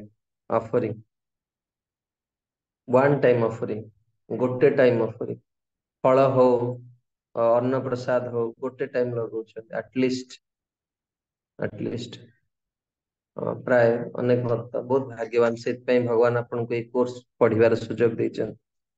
ଅନ୍ତତଃ ପକ୍ଷେ ଭକ୍ତ ମାନେ ଆଟଲିଷ୍ଟ ଥରେ, ଏପରିକି ମୋର ଜୀବନରେ ମନେ ଅଛି ମୁଁ ଯେତେବେଳେ ଷ୍ଟୁଡେଣ୍ଟ ଲାଇଫରେ ଥିଲି, ଭଗବାନଙ୍କୁ ପ୍ରତିଦିନ ଗୋଟେ ଗ୍ଲାସ ପାଣି, ଆଜି ବି ମୋର ସେଥିଲାଗି ବ୍ରହ୍ମଚାରୀ ଜୀବନରେ ବି ଅଭ୍ୟାସ, ପ୍ରତ୍ୟେକ ଦିନ ଭଗବାନଙ୍କୁ ଜଳ ଅର୍ପଣ କରିବା ଦରକାର। ଆଉ ଜଳ କାହା ପାଖରେ ହବା, ଗୃହସ୍ଥ ଭକ୍ତ ମାନେ ତ ଆଟଲିଷ୍ଟ ଦିଥର ମିନିମମ ଜଳ ଅର୍ପଣ କରିବା ଦରକାର। କୋଉମାନେ ଦିଥର ଜଳ ଅର୍ପଣ କରୁଛନ୍ତି ହ୍ୟାଣ୍ଡ ରେଜ କଲେ? ପ୍ରତିଦିନ ଦିଥର ଭଗବାନଙ୍କୁ ଜଳ ଅର୍ପଣ, 2 times, ସକାଳେ ଥରେ ସନ୍ଧ୍ୟାରେ ଥରେ କରିବା ଦରକାର ଯଦି ସମୟ ଅଛି ସାମର୍ଥ୍ୟ ଅଛି। ଏବଂ ତାପରେ ଏଠି କହୁଛନ୍ତି ଭକ୍ତି ସଙ୍ଗୀତ ଗାନ କରିବା ଦରକାର, ଯାହାର ଯେମିତି ସ୍ୱର ଥାଉ ନା କାହିଁକି ପ୍ରତ୍ୟେକ ଦିନ ଭଗବାନଙ୍କ ଆଗରେ କିଛି ସଙ୍ଗୀତ ଗାନ କରିବା ଦରକାର। ଭଗବାନ ଭାରି ଗୀତ ପ୍ରିୟ। ଆଉ 13 ହଉଛି ସଂକୀର୍ତ୍ତନ, ଭଗବାନଙ୍କର ନାମ ସଂକୀର୍ତ୍ତନ। ମୁଁ ଆପଣ ମାନଙ୍କୁ ଗୀତା କ୍ଲାସ ରେ କହିଥିଲି, ଯଦି ଘରେ ଗୋଟେ କାର୍ଯ୍ୟ କଲେ ଆପଣ ଏଇ ଜୀବନରେ ପରିବାର ସହିତ ଭଗବତ ଧାମକୁ ଫେରି ଯାଇପାରିବେ। କିଏ କହିପାରିବେ ସେଟା କଣ? ମୁଁ ଅନେକ ସମୟରେ ବହୁତ ଗମ୍ଭୀର କଥା କୁହେ, କିନ୍ତୁ କିଏ ମନେ ରଖିଛି ଦେଖିବା? हरे कृष्ण प्रभु ସମସ୍ତେ जी, दंडवत ମିଶିକି प्रणाम। ପ୍ରାର୍ଥନା କରିବା, କୀର୍ତ୍ତନ କରିବା। ହରେ କୃଷ୍ଣ। ପରିବାରର ବହୁତ ସୁନ୍ଦର କଲ୍ୟାଣ ଶକ୍ତି ମାତା, ଯଦି ଆପଣଙ୍କ ପରିବାରର ପ୍ରତ୍ୟେକ ସଦସ୍ୟ ବସିକି ଆପଣ କୀର୍ତ୍ତନ କରିପାରୁଛନ୍ତି ଘରେ, 5 ମିନିଟ ପାଇଁ ବି ହଉ। ବୃନ୍ଦାବନ ଦାସ ଠାକୁର ଚୈତନ୍ୟ ଭାଗବତରେ ଲେଖିଛନ୍ତି, କର ତାଳି ଦିଆ କର ନାମ ସଂକୀର୍ତ୍ତନ, ହରିହରାୟ ନମ କୃଷ୍ଣ ଯାଦବାୟ ନମ ଗୋପାଳ ଗୋବିନ୍ଦ ରାମ ଶ୍ରୀମଧୁସୂଦନ, ହରେ କୃଷ୍ଣ କୃଷ୍ଣ କୃଷ୍ଣ ହରେ ହରେ, हरे राम राम राम हरे हरे। जदि घरे प्रत्येक सदस्य जदि कीर्तन करिवे 5 मिनिट ପାଇଁ ହଉ ଘରଟା ବୈକୁଣ୍ଠ ହେଇଯିବ। ନାମ ଜପ କରିବା ଦରକାର, ପ୍ରାର୍ଥନା କରିବା ଦରକାର। ଅନେକ ପ୍ରକାର ପ୍ରାର୍ଥନା ଅଛି, ଲାଳସାମୟୀ ପ୍ରାର୍ଥନା ଅଛି, ବହୁତ ପ୍ରକାର ଯାହା କୁହନ୍ତି ସେବାମୟୀ ପ୍ରାର୍ଥନା ଅଛି। ତେଣୁ ପ୍ରାର୍ଥନା କରିବା ଦରକାର। ଆଉ ପ୍ରଧାନ ପ୍ରଧାନ ପ୍ରାର୍ଥନାର ଆବୃତ୍ତି, ବିଶେଷ କରି ଶ୍ରୀମଦ୍ ଭାଗବତମରେ ଏଇଭଳି କିଛି ମନ୍ତ୍ର ଅଛି, ତାକୁ ପଢିବା ଦ୍ଵାରା ବ୍ୟକ୍ତି ବହୁତ ସଦ୍ଗୁଣକୁ ପ୍ରାପ୍ତ କରିପାରେ। ଯେମିତି ଏକାଦଶ ସ୍କନ୍ଧର ନବଯୋଗେନ୍ଦ୍ରଙ୍କର ଏକାଦଶ ସ୍କନ୍ଧରେ ପ୍ରାର୍ଥନା ରହିଛି, ध्येयं सदा परिभग्नम अभिष्ट दोहम तीर्थास्पदम शिव विरंजिनु तम शरण्यम मृत्यार्तिहरम प्रणतपालम भवाब्धिपोतम वंदे महापुरुषते चरणारविंदम त्यक्त्वा सुदुस्त्यज्य सुरेप्सितराज्य लक्ष्मी धर्मिष्ठ आर्य वचसा ददगादरण्यम माया मृगम दयितईप्सितम मन्मधावन वंदे महापुरुषते चरणारविंदम। भागवत रे श्रीधर स्वामी वर्णना करछनी, यदि दुईटी मंत्र को नित्य किए पाठ करे तार कली जुगर जो दोष अच्छे से दोष मुक्त है। कृष्णाय वासुदेवाय हरये परमात्मने प्रणत क्लेश नाशाय गोविंदाय नमः नमः। व्यक्ति विपद मुक्त है, आसु विपद मुक्त है जदि मंत्र को पाठ करे। ये वास्तव में आज समय सब शिक्षार अभाव आम कथा श्रवणर अभाव रु आम मैंने बहुत गुड़े ये वंचित हो जापरे हूँ महाप्रसाद सेवन। प्रसाद गोटे सेवा, एठी जहाँ कहते उद्दंडता करिया प्रसाद समय माने इतर कथबार्ता हवा एटा बहुत भयंकर जिनस। चरणामृत पीवा मोर जीवन गोटे अनुभव मुझे अनेक थर कही क्लास रे। आमर जड़े मुझे नुआ नुआ प्रिचिंग करने जाऊली, जड़े कैंसर पेशेंट को मु देखी एवं से तांकर पितामाता राधाकुंड रे कौन सी वैष्णव दीक्षा नहीं, लेकिन से एकादशी करुनथिले। से अनेक गुरुंकट दीक्षा नहीं, शिला प्रभुपाद स्वप्न रे दर्शन दे कहिथिले तुमे जदि एकादशी करियो तुमर पुत्र रोग मुक्त हो जिवो। एवं से माँ जन जे अन्य जने गुरुंक शिष्य से प्रभुपाद को स्वप्न रे प्रश्न करथिले जे मु केमती एकादशी करिवि, मोर पुत्र रोगाग्रस्त अछि। मुके प्रभुपाद उत्तर देइथिले मोर भक्त माने तुम प्रसाद जाइक देबे, तुमे केवल इच्छा कर करिया। एवं ये कथा जो शुणिले मंदिर भक्त मैंने जाई प्रसाद देले, आपण आश्चर्य हेबे थर्ड स्टेज कैंसर से भल हो गले केवल कृष्ण बलराम चरणामृत पाई। केवल मन रखिए आमे बहुत किसी कार्य करछे किंतु हमर तापर विश्वास नहीं।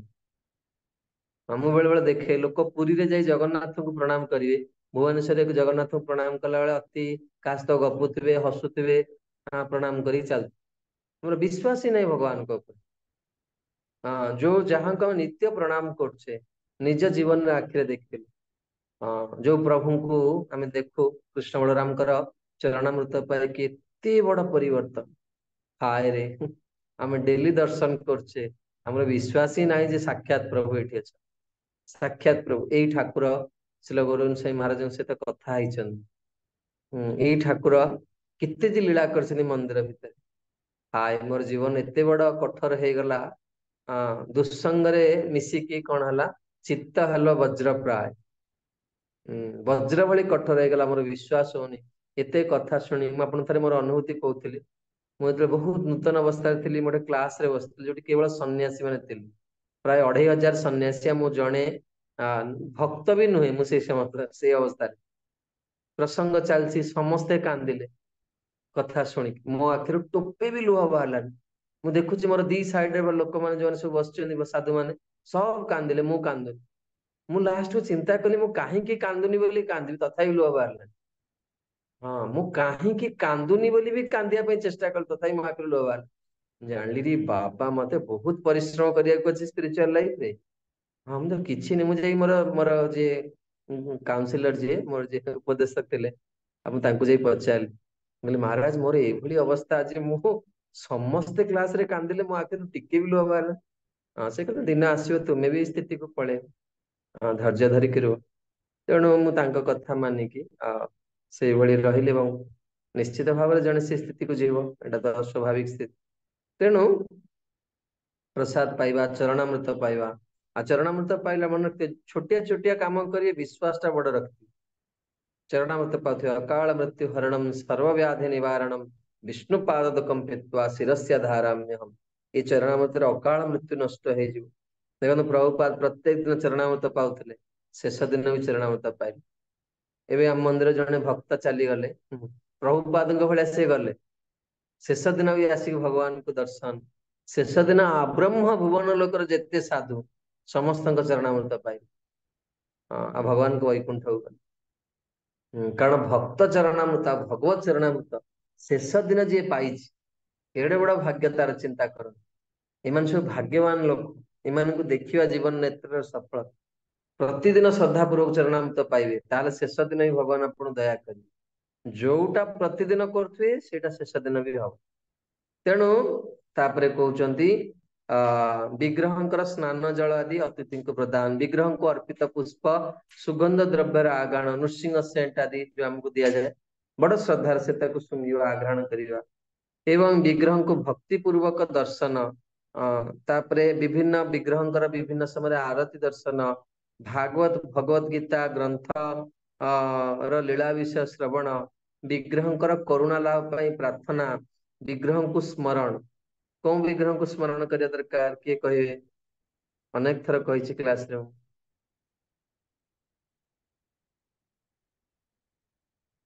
आपण माने भूली जाउछन, भूलिवा स्वभाव ठीक अछि। अंतत पक्षे जो मंदिर रे आपण नियुक्त हेचंती बा जहांक दयारु आपण भक्ति आरंभ करछन ताको नित्य स्मरण करिया दरकार।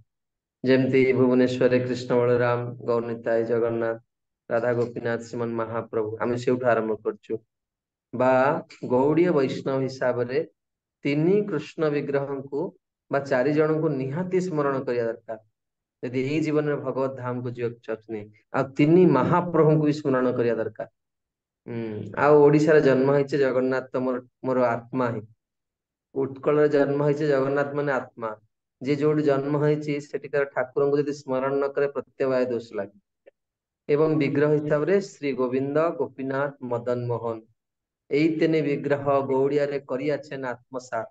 शास्त्र रे वर्णना करा जायछि यदि सूर्य उदय रु सूर्यास्त भितरे यदि जने किए जीवन में थरे भी ए तीन ठाकुर को दर्शन करछि ताले से मातृ गर्भ केबे भी जीवन। किए मन रहिले? श्री गोविंद गोपीनाथ मदन मोहन। फेसबुक रे बहुत सुंदर सुंदर फोटो उपलब्ध अछि, आपण सेव करके मोबाइल भी रखी पारिबे। आ जदि तीन विग्रह को स्मरण करिवारे भी बयस हो गलानी, आपण को प्रभु ये शॉर्टकट किछि नाही व्यवस्था तीन ठाकुर को न कर ताले राधा रमण को आपण केवल देखि देले ताहले आपणकर संपूर्ण कृष्ण दर्शन हो गला। आ केवल कृष्ण नहीं, कृष्ण महाप्रभु राधा रानी तीन जनकर दर्शन राधा रमण दर्शन। राधा रमण शतकड़ा 99 नुहे, शतकड़ा 100 भाग कृष्ण जेमती देखा जाती राधा रमण सेम देखा जाती। आ तीन महाप्रभु हेले धामेश्वर महाप्रभु, अंबिका कालनार गौरनिताई एवं चंपाहाटीर गौर गदाधर। ये तीन महाप्रभु को ध्यायंस्तु वंदस्य यशस्त्री संध्या। प्रातः मुहूर्त धामेश्वर महाप्रभु, मध्याह्न समय अंबिका कालनार गौरनिताई आ संध्या समय गौर गदाधर चंपाहाटी।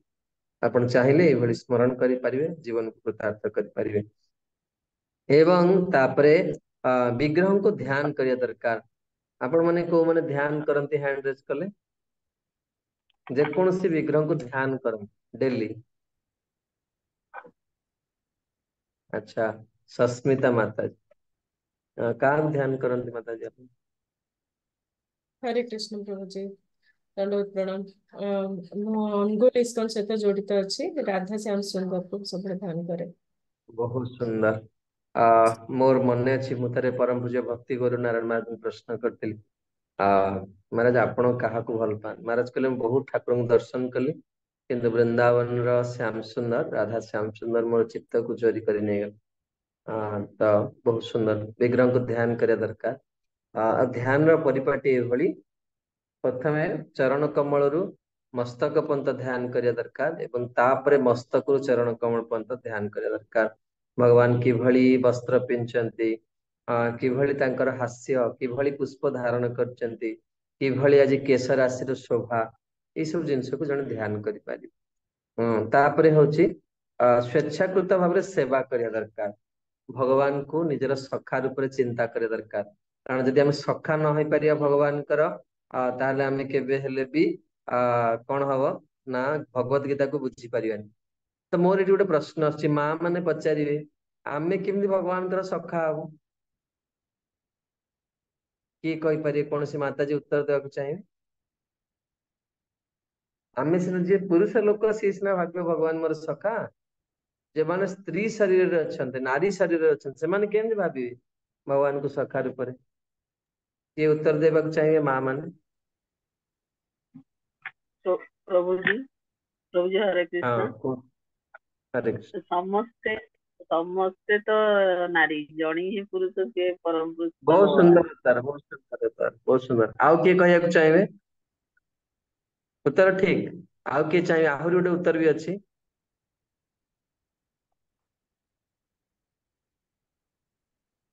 यही सब भावना रे भावित है कि क्लास शुणिया दरकार देखंतु भगवान का सहित जीवर शाश्वत संबंध अच्छी आमे पुरुष नुहे कि आमे नारी नुहे आमे हूँ भगवान सेवक भगवान दास बा दासी आ भगवान भगवत गीता शुणिला माने भी नारी मानक मनरे भी इच्छा हुए जे आमे भगवान सखा है तांकर किछि सेवा करी सेतिपई गोपी माने कौन कले महाप्रभु लीला रे सबु परिकर है कि जन्म हेले कारण गोपी शरीर जेतेबेले थिले से माने कृष्ण सहित स्वच्छंद भाव रे विहार करि पारनते लगी महाप्रभु जेतेबेले आसिले सबु गोपी माने कौन हेले ना महाप्रभुଙ୍କର परिकर ହେଇକି जन्म हेले आ विशेष करी श्रीमती राधारानी जे गदाधर पंडित रूप रे आसिले आ हरे कृष्ण महाप्रभु हଉଛି ମାନେ ଆତ୍ମାର କୌଣସି ନାରୀ କୁହନ୍ତୁ କୁହନ୍ତୁ बहुत सुंदर विषय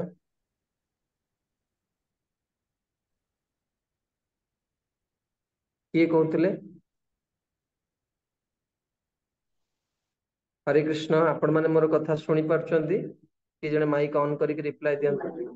आज्ञा प्रभु जी शुणी हाँ, किए ଶୁଣିପାରୁଛି। कहते आत्मार नारी बा पुरुष किए कहते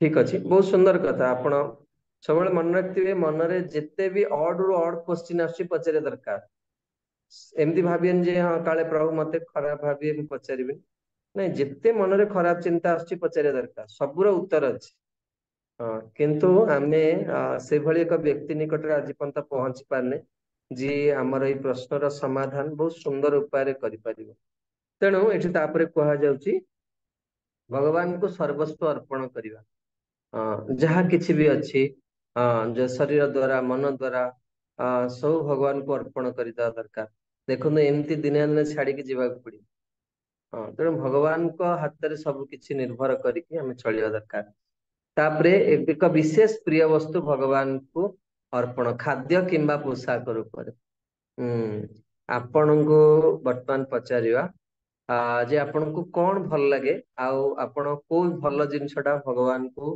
भोग लगे को भल पाती प्रथमे जमुना देवी दासी माताजी आपण को कौन भल लगे एवं आपण कौन भगवान को भोग लगा जमुना देवी दासी। हरे कृष्ण प्रभु जी दंडवत प्रणाम। हरे कृष्ण प्रभु जी दंडवत प्रणाम। आज्ञा कहतु माँ आपण कौन मते खीरी भोग लगेया पई भगवान पाखरे भल लागे। अच्छा नहीं आपण को कौन भल लगे निजे खाइया को कौन भल पान आज्ञा प्रभु जी खीरी भल लागे। फेरी भल लगे हाँ बहुत सुंदर जो प्रिय वस्तुटा भगवान को दवा दरकार सस्मिता माता आपण को कौन खाइया को भल लगे आ आपण कौन भोग लगे को भल पान ମୁଁ ମଧ୍ୟ ଭଗବାନଙ୍କୁ ଗୁଲାବ ଜାମୁନ କ୍ଷୀରି ମାନେ ପାଣି ଛେନାରେ ତିଆରି ରସଗୋଲା ସେଗୁଡା ମତେ ବି ଭଲ ଲାଗେ ମୁଁ ଭଗବାନଙ୍କୁ ଆଗ ତାପରେ ଯେବେ ମୁଁ ବନାଏ ଯୋଉ ମାଖନ ମୁଁ ତିଆରି କରେ ନିଜେ ସେଇଟା ମତେ ମାନେ ଭଗବାନଙ୍କ ପାଇଁ ମୁଁ ସେଇଟା କରେ। अच्छा बहुत सुंदर बहुत सुंदर ଆମର ସୁମତି ରାଧିକା ମାତା जी ଆପଣଙ୍କୁ କଣ ଖାଇବାକୁ ଭଲ ଲାଗେ ଆଉ ଆପଣ କଣ ଭଗବାନଙ୍କୁ ଭୋଗ ଲଗେଇବାକୁ ଭଲ ପାଆନ୍ତି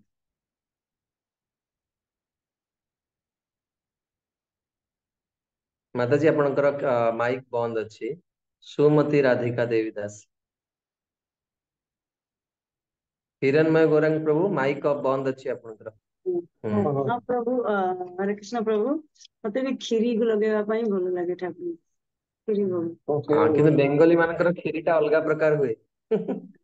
ଓଡିଶାର ପ୍ରଭୁ କ୍ଷୀରି ଆଉ ଆମେ ତ ବେଙ୍ଗଲୀ ମାନଙ୍କର ଅରିଜିନାଲି ତ ପ୍ରଭୁ ଆମେ ଓଡିଶାର ନା ଆମେ ଆଚ୍ଛା ସେଠି ଆଚ୍ଛା ଶିଖିଗଲୁଣି ଟିକେ ମାନେ ଲାଲି ଲାଲି ହବ ସେମିତି ଟିକେ ଆମକୁ ଭଲ ଲାଗେ ଆଉ। ହଁ ବହୁତ ଆଉ ସୁନ୍ଦର। କାଲି ଘଣ୍ଟ କଲ୍ୟାଣ ସଖୀ ମାତା जी। हरे कृष्ण प्रभु जी दंडवत प्रणाम। प्राय मैक्सिमम टाइम क्षीर को छेना करे और छेना पुर देकी चकुली रे करके दिए। मो मैक्सिमम टाइम विभिन्न प्रकार चकुली चितौ पिठा और छेनार तैयारी पिठा ही मिठा ମୁଁ ଏଗୁଡାକ ନିଶ୍ଚିତ ମାତ୍ରାରେ ମୋର ଦିନ ଏଇଟା ବହୁତ ଟ୍ରାଡିସନାଲ ଉତ୍ତର। ଆଉ ଭଗବାନ ଏଥିରେ ବହୁତ ଖୁସି ହୁଅନ୍ତି। ଜଗନ୍ନାଥ ଆମର ପିଠା ପ୍ରିୟ, ପିଠା ପଣା। ବହୁତ ସୁନ୍ଦର ଉତ୍ତର। ନିରୁପମା ମାତା जी, ଆପଣ କଣ ଖାଇବାକୁ ଭଲ ପାଆନ୍ତି ଆଉ କଣ ଭୋଗ ଲଗେଇବାକୁ ଆପଣଙ୍କୁ ଭଲ ଲାଗେ? प्रभु जी हरे कृष्ण दंडवत प्रणाम। प्रभु जी खीरी ଆଉ ଗୁଲାବ ଜାମୁନ ଆଉ ଫ୍ରୁଟ। हाँ बहुत सुंदर माता जी। କ୍ଷୀରି ଭଗବାନଙ୍କର ବହୁତ ପ୍ରିୟ, କାରଣ ଓଡିଶାରେ ଗୋପୀନାଥ କ୍ଷୀରି ଚୋରି କରିଥିଲେ କ୍ଷୀର, ତେଣୁ ପ୍ରାୟ ସମୟ ବିଜୟଶ୍ରୀ ମାତାଜୀ ପ୍ରାୟ ସମୟ ମନ୍ଦିରରେ ରୁହନ୍ତି। ହରେ हरे କୃଷ୍ଣ कृष्ण प्रभु ବିଜୟଶ୍ରୀ ମାତାଜୀ। हरे कृष्ण प्रभु जी ଆପଣଙ୍କୁ दंडवत କଣ ଖାଇବାକୁ ଭଲ ଲାଗେ ଆଉ ଆପଣ କଣ प्रणाम। ଭୋଗ ଲଗାନ୍ତି ଭଗବାନ? ଚାଉଳ କ୍ଷୀରିଟା ମତେ ପସନ୍ଦ ନାହିଁ, ସିମେଇ କ୍ଷୀରିଟା ମତେ ଭଲ ଲାଗେ। ମୁଁ ଯେତେବେଳେ ବି କରେ ସିମେଇ ଆଉ ସୁଜିରେ ମିଶେଇ କ୍ଷୀରିଟା କରିକି ଦିଏ। କ୍ଷୀରି କିମ୍ବା ହଁ ହାଲୁଆ। ବହୁତ ସୁନ୍ଦର। ହାଲୁଆ, ହଁ ବହୁତ ସୁନ୍ଦର, ପ୍ରଭୁପାଦଙ୍କର ପ୍ରିୟ। ଆଉ କୌଣସି ଭକ୍ତ ପୁରୁଷ ଲୋକ କୋଉମାନେ ଭଲ ରୋଷେଇ କରନ୍ତି, ହ୍ୟାଣ୍ଡ ରେସ୍ କଲେ ଆଉ ଭୋଗ ଲଗାନ୍ତି। ଭଲ ରୋଷେଇ କରନ୍ତି ମାନେ ଭୋଗ ଲଗାନ୍ତି ରୋଷେଇ କରିକି। ମୋର ମନେ ଅଛି, ମୁଁ ବହୁତ ଖରାପ ରୋଷେଇ କରେ। ମାନେ ମୁଁ ତ ଜୀବନ କେବେ ରୋଷେଇ ଘରକୁ ଯାଏନି, କିନ୍ତୁ ଥରେ ପରମ ପୂଜ୍ୟ ଭକ୍ତି ସ୍ୱରୂପ ଦାମୋଦର ସ୍ୱାମୀ ମହାରାଜ ବ୍ୟକ୍ତ କରିଥିଲେ ଯେ ଏଇ ଜୀବନରେ ଭଗବାନଙ୍କ ପାଖକୁ ଯିବାକୁ ଚାହୁଁଛି, ସେ ଆଟଲିଷ୍ଟ ଲାଇଫରେ ଥରେ କୁକିଂ କରିକି ଭଗବାନଙ୍କୁ ଭୋଗ ଲଗେଇବା ଦରକାର। ତ ମୁଁ ତାଙ୍କ କଥା ମାନିକି 5-6 ଥର ନିଜେ ରୋଷେଇ କରିଛି। ଏବେ ମନ୍ଦିରରେ ଯେତେବେଳେ କେହି ନଥିବେ ରୋଷେଇ କରିବାକୁ, ମୁଁ ବେଳେ ବେଳେ ଯାଇକି ଗୋଟେ ଗୋଟେ ଆଇଟମ କରେ କେବଳ ଭଗବାନ ପାଇଁ, ଆଉ ଭୋଗ ଲଗାଏ। ତେଣୁ ଯଦି ପୁରୁଷ ଲୋକମାନେ କିଏ ରୋଷେଇ କରିକି ଭୋଗ ଲଗାନ୍ତି, ହିରଣ୍ମୟ ଗୌରାଙ୍ଗ ପ୍ରଭୁ ହ୍ୟାଣ୍ଡ ରେସ୍ କରୁଛନ୍ତି। ପ୍ରଭୁ ଆପଣ କଣ ଭଲ ପାଆନ୍ତି ଆଉ ମୁଁ କଣ ଭୋଗ ପ୍ରଭୁ ଲଗାନ୍ତି? ହଁ ସମ୍ବାଳୁ ଦେଇକି ଯେଟା ହୁଏ ମାଟି ଆଳୁ ମାଟି ଆଳୁ, ସେଟା ଦେଇକି ପାଳଙ୍ଗ ହଁ ଶାଗ କିମ୍ବା ଘଣ୍ଟ, ଆଉ ପ୍ରାୟ ହଁ ଡେଲି ମତେ କିଛି ନା କିଛି ଗୋଟେ ଆଇଟମ ସକାଳେ ଆଉ ସନ୍ଧ୍ୟା 2 ଥର ପ୍ରାୟ ବନେଇତେ ହୁଏ। ମାତାଜୀ ତାଙ୍କର ହୁଁ ଭଲ ହୁଁ ଅଲଗା ବନାନ୍ତି, ଆଉ ହୁଁ କ୍ୟାଲସିୟମ ହୁଁ ଫ୍ୟାଲସିୟମ ଦେଇକି ଟିକେ ଭଲ ସେଗୁଡାକ ମାତାଜୀ ବନାନ୍ତି। କିନ୍ତୁ ମୋର ଘଣ୍ଟଟା ଆଉ ଡାଲି। ଖଟା ବି ଭଲ ଲାଗେ। ଆପଣ ବହୁତ ସୁନ୍ଦର, ବନାନ୍ତି? ବହୁତ ସୁନ୍ଦର। ହରେ କୃଷ୍ଣ ପ୍ରଭୁ ଯୋଉମାନେ ଆମ ଘରେ ରୋଷେଇ ଆଉ ଗୋଟେ ଜିନିଷ ବନା ହୁଏ। ଆଉ ଯୋଉ ଆମେ ଯେହେତୁ କ୍ଲାସ କରୁ ସେଠି ବେଶୀ ହିନ୍ଦୀ ଆଉ ମରାଠୀ ଲୋକ ଅଛନ୍ତି, ବେଶୀ ଭକ୍ତ ମାନେ ଅଛନ୍ତି। ତ ଆମେ ବେଶୀ ନଡିଆରେ ଯୋଉ ଲଡୁ ହୁଏ, ନଡିଆ ମିଠି, ସେ ନଡିଆ ହଁ ଚିନି ଦେଇକି କିମ୍ବା ଗୁଡ ଦେଇକି ସେଇଟା ବନେଇକି ଆମେ ଭୋଗ ଲଗେଇକି ନେଇକି ଯାଉ। ପ୍ରାୟ ମଝିରେ ମଝିରେ ଆମେ ନେଇଯାଉ। ସବୁ ଭକ୍ତ ମାନେ ସେଇଟା ପାଇବାକୁ ବହୁତ ଭଲ ପାଆନ୍ତି। ବହୁତ ସୁନ୍ଦର, ବହୁତ ସୁନ୍ଦର। योगेश ଗୋପୀନାଥ ପ୍ରଭୁ ବଳରାମ ଦେଶରେ ରହୁଛନ୍ତି। କିଛି ନିଶ୍ଚିତ ଭାବରେ ସ୍ପେଶାଲ କଣ ଥିବ ତାଙ୍କ ପାଖରେ? ହରେ କୃଷ୍ଣ ଦଣ୍ଡ ପ୍ରଣାମ। ପ୍ରଭୁଜୀ ମୁଁ ସ୍ପେଶାଲ ସବୁ ବିରିୟାନୀ ବନେଇବା, ଭଗବାନ ପାଇଁ କେକ୍ ବିରିୟାନୀ ବନାଇବା। ଆଜ୍ଞା, ଆଉ ବିରିୟାନୀ କେକ୍ ଭେଜ ବାବା। କେକ୍ ବନାଇବା, ଆଉ ପିଜା, ଯେତେକ ସବୁ ରସଗୋଲା, ସେ ଆଚ୍ଛା। ସବୁ ବନଉଥିଲି। କିନ୍ତୁ ଏବେ 2 ବର୍ଷ ହେଇଯିବ ଗୋଟେ ସିଫ୍ଟ ହେଇଯାଇଛି ହଁ ମନ୍ଦିରରୁ। ବେସିକାଲି ଆପଣ ଓଡିଶାର କେଉଁ ପ୍ରାନ୍ତରୁ? ଓଡିଶାର କେଉଁଠି ଘର ଆପଣ? କେନ୍ଦ୍ରାପଡ଼ା ଆଜ୍ଞା, ଆଳି। କେନ୍ଦ୍ରାପଡା, ଆଚ୍ଛା, ବହୁତ ସୁନ୍ଦର। ଆଚ୍ଛା, ବହୁତ ସୁନ୍ଦର। ମୁଁ ଆପଣଙ୍କୁ ମନେ ପକେଇବେ, ସମସ୍ତଙ୍କୁ ପଚାରି ସାରିଲା ପରେ ମୁଁ କେକ୍ ଉପରେ ଗୋଟେ ଚରିତ୍ର କହିବି। ଶୁଭସ୍ମିତା ଦଳାଇ ମାତାଜୀ, ଆପଣ କିଛି କହିବାକୁ ଚାହୁଁଛନ୍ତି? ହ୍ୟାଣ୍ଡ ରେଜ୍ କରିଛନ୍ତି। ହଉ ପ୍ରଭୁ ମତେ କ୍ଷୀର ହଁ ପୋଡ ପିଠା ଆଉ ପୋଡ ପିଠା ବନେଇକି ଜଗନ୍ନାଥ ଭୋଗ ଲଗାଇଥିଲା ରଥଯାତ୍ରା ବହୁତ ଟାଇମରେ। ସୁନ୍ଦର, ବହୁତ ସୁନ୍ଦର। ଯୋଉମାନେ ପିଠା କରିବାକୁ ଭଲ ପାଆନ୍ତି, ଜଗନ୍ନାଥ ଆପଣଙ୍କ କଥା ଶୁଣୁଛନ୍ତି ଜଗନ୍ନାଥଙ୍କ ଆପଣଙ୍କ ଆଡକୁ ବଡ ବଡ ଆଖିରେ ବି ଅନଉଛନ୍ତି ଯେ ସେ ପିଠା ଖାଇବେ ବୋଲି। ବହୁତ ସୁନ୍ଦର। କାଳିନ୍ଦୀ ଦେବୀ ମାତାଜୀ ହ୍ୟାଣ୍ଡ ରେଜ କରିଛନ୍ତି। ଆପଣଙ୍କୁ କଣ ଭଲ ଭଲ ଆସେ ବା ଭଲ ପାଆନ୍ତି? ହରେ କୃଷ୍ଣ ପ୍ରଭୁଜୀ ଦଣ୍ଡବତ ପ୍ରଣାମ। ମତେ ଫେଷ୍ଟିଭାଲ ମାନଙ୍କରେ 56 ଭୋଗ ବନେଇକିରି ଭଗବାନଙ୍କୁ ଅର୍ପଣ କରିବାକୁ, ଯୋଉ ଫେଷ୍ଟିଭାଲ ହୁଏ ମନ୍ଦିର ମାନଙ୍କରେ। ହଁ, ଏଇ 56 ଭୋଗଟା ହିଁ ନିଜେ ଭଗବାନ, ଏବଂ 56 ଭୋଗର ପ୍ରସାଦ ଯାହାକୁ ମିଳେ ସେ ଭକ୍ତ ହେଇଯାଏ। ମୋର ମନେ ଅଛି, ମୁଁ ଯେତେବେଳେ ନୂତନ ଭକ୍ତ ଥିଲି, ବୃନ୍ଦାବନରୁ ମୋ ପାଇଁ 56 ଭୋଗ ପ୍ରସାଦ ମୋର କାଉନସିଲର ପଠାନ୍ତି। ଆଉ ମୋର ଏବେ ବି ବିଶ୍ୱାସ ଯେ 56 ଭୋଗ ପ୍ରସାଦ ପାଇଲେ ହିଁ ଭକ୍ତି ହୁଏ। ଆଉ ମହାପ୍ରଭୁ ଅଦ୍ୱୈତ ଆଚାର୍ଯ୍ୟ ପ୍ରଭୁଙ୍କୁ କହିଛନ୍ତି, ଯୋଉମାନେ ଉତ୍ସବ ଦିନ ମାନଙ୍କରେ ଘରେ ବହୁତ ପ୍ରକାର ଦ୍ରବ୍ୟ ପ୍ରସ୍ତୁତ କରିକି ଭଗବାନଙ୍କୁ ଭୋଗ ଲଗାନ୍ତି, ମୁଁ ନିଶ୍ଚିତ ତାଙ୍କୁ ଉଦ୍ଧାର କରି। ଯଦି ସମୟ ବି ନାହିଁ, ଯୋଉ ମା ମାନେ ମନ୍ଦିରରେ ରୋଷେଇ କରୁଛନ୍ତି ସେମାନଙ୍କୁ ବହୁତ ବଡ ଭାଗ୍ୟ। ନିଶ୍ଚିତ କିଛି ନା କିଛି କରିକି ଦବା ଦରକାର। ରଶ୍ମିକାନ୍ତ ପ୍ରଭୁ ହ୍ୟାଣ୍ଡ ରେଜ କରିଛନ୍ତି। ହରେ କୃଷ୍ଣ ପ୍ରଭୁଜୀ। ମତେ ବିରିୟାନୀ ବନେଇବା ପାଇଁ ବହୁତ ଭଲ ଭାବରେ ତ ରୋଷେଇ ଆସେନି। ଆଉ ବିରିୟାନୀ ବନେଇକି ଭଗବାନଙ୍କ ପାଖରେ ଭୋଗ ଲଗାଏ। ଆଉ ଚାଉଳ କ୍ଷୀରି ସେଟା ବହୁତ ପସନ୍ଦ। ସେଟା ସବୁବେଳେ ଅଧିକ ଭୋଗ ଲଗାଏ। ଆଉ ଗୋଟେ ଆମର ବହୁତ ସୁନ୍ଦର। ଓଡିଶାରେ ଆମ ପଟରେ ଫେମସ ଅଛି, ଯୋଉଟା କି ଆମର ଯୋଉଟା କି ଛେନା ମୁଡକି। ଛେନା ମୁଡକି ସେଟାକୁ ମୁଁ ତ ଏଟାକୁ ବାଲେଶ୍ୱର ବନେଇ ସାଇଡ ର ପାରେନି। ଆପଣ? ନାଇଁ, ଏଟା ହଉଛି ଆମର କେନ୍ଦ୍ରାପଡା। ଆଚ୍ଛା, କେନ୍ଦ୍ରାପଡା। ୟୁଜୁଆଲି ଆଜ୍ଞା। ଭଦ୍ରକ ବାଲେଶ୍ୱର ଛେନା ମୁଡକି ବହୁତ ମିଳେ। କେନ୍ଦ୍ରାପଡାରେ ଆଚ୍ଛା, କେନ୍ଦ୍ରାପଡା ଆଜ୍ଞା। ତ ରସାବଳି ମିଳେ। ହଁ, କେନ୍ଦ୍ରାପଡା ରସାବଳି ଫେମସ, କିନ୍ତୁ ଆମେ କେନ୍ଦ୍ରାପଡାରୁ ଆମ ରାଜନଗର ଯୋଉଟା କି ଫେମସ, ଯୋଉଟା କି ଛେନା ଆଚ୍ଛା। ମୁଡକି। ସେଟା ବିନା ପିଆଜ ହଁ ରସୁଣ ହଁ ସେ ହଁ। ଦୋକାନ ସେଟା ଫେମସ, ସେଠୁ ଆମେ ଯାଇ ଭୋଗ ଲାଗୁ। ମତେ ବି ବହୁତ ଭଲ ଲାଗେ। ଆଚ୍ଛା, ଠିକ ଅଛି, ମୁଁ ଚରିତ୍ର ଆପଣଙ୍କୁ କହିବି। ଥରେ ପଞ୍ଜାବ ସାଇଡ ର ଜଣେ ପିଲା, ସିଏ ଶୁଣିଲେ ଯେ ଭଗବାନ ଶୁକ୍ଳ ବିତ୍ତ ଗ୍ରହଣ କରନ୍ତି। ତେଣୁ ସେ ନିଜେ ଚିନ୍ତା କଲେ ଯେ ମୋ ବାପା ତ 1 ନମ୍ବର ଚୋର, ଗୋଟେ ବେଇମାନ, ଯାହା ପଇସା ରୋଜଗାର କରିଛି ସବୁ ଚୋରି କରିକି ରୋଜଗାର କରିଛି।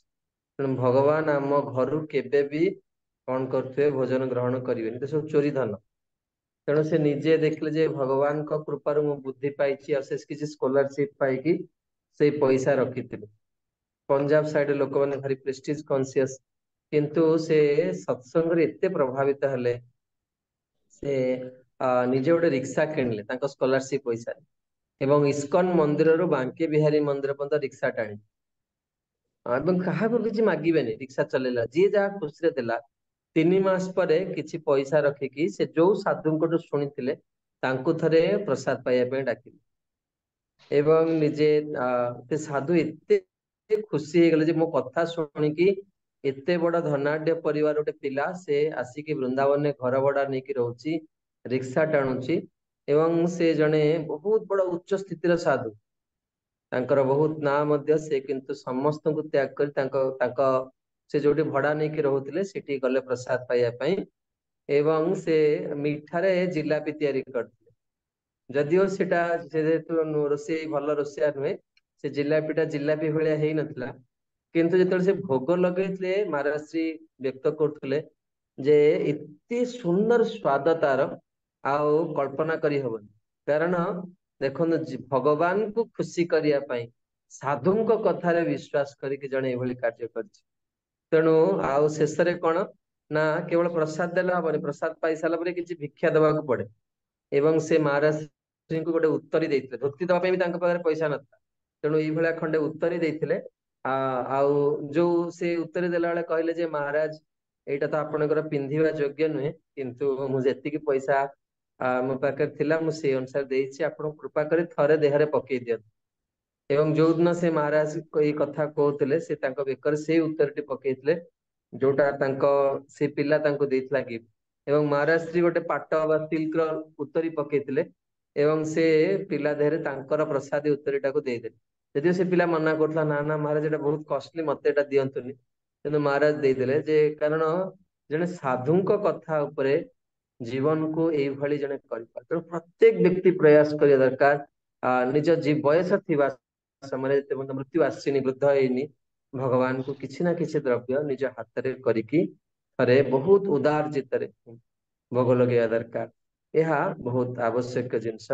तेबे वर्तमान समय हो गले मु आज वाणी को ये विराम दउची एवं परवर्ती राधाष्टमी पर मु आपनको मेसेज पठेबी एवं आम माने चर्चा करवा परवर्ती निषेध गुड़िक आपण टिक मार्क रखिकी रखिथिबे। आम माने रूप गोस्वामी प्रदत्त नियमावली श्रवण करछे एवं आम माने 30 नंबर पॉइंट पर्यंत चर्चा करछे। नेक्स्ट क्लास रो 31 नंबर पॉइंट रो हम चर्चा करबा। हिरणमय गौरांग प्रभु आपनकर किछ प्रश्न अछि? हरे कृष्ण प्रभु जो तुलसी महारानी कथा आपण कहले जे जेतेबेले बंची थिबे ताकू उठेबा कथा नुह किंतु आमे जो पूजा करू बहुत समय धर टब रे 2-3टा टब रे रखिछु से जो सुखी जाती गोटे डाल होइतो अछि कि तो सेटा को बहुत समय भल लागे ना जे गोटे गोटे गोटे पत्र होइतिबो किबा गोटे छोटो डालटा सेटा माने ये थिबो ताले आपण गोटे सेई काम करि परिबे माताजी सेठी आउ गोटे गच्छ लगेई परिबे किंतु माने सेटा केबे थिबो भी ता भूल पाखरे आ गोटे लगे परिबे। हाँ आ गोटे लगेई देबे। आउ आपण ठीक भाव जप करिवे। जप कले से कुंड रे आउ गोटे तुलसी उठी जिवो आपे आपे किंतु केबे भी ना तुलसी सी जते तो पर्यंत अछंती केबे भी उपाड़िया कथा नुहे। अब जदि भी उपाड़ुचंदी जदि भी आपन को भल लागुनी गोटे पत्र अछि यूजुअली मंदिर रे बा घरे ठाकुरंग पाखरे रखिला बेले एक पल्लवित तुलसी रखिया ପାଇଁ भल लागे सुंदर भी देखा जाए। जदि सेमती अछि ताले जो वृक्ष रे गोटे तुलसी पत्र अछि ताकू उपाड़ी की श्रद्धार सहित अन्य कोनसी जगह रोपण करबा दरकार। किंतु वंचित अवस्था रे काढ़ी की फोपाड़ीबा एटा जमा करणीय नहीं। ठीक अछि। प्रभु जी आ गोटे प्रश्न थिला। हाँ आज्ञा प्रभु जी बोलतो गोटे मा प्रश्न थिला।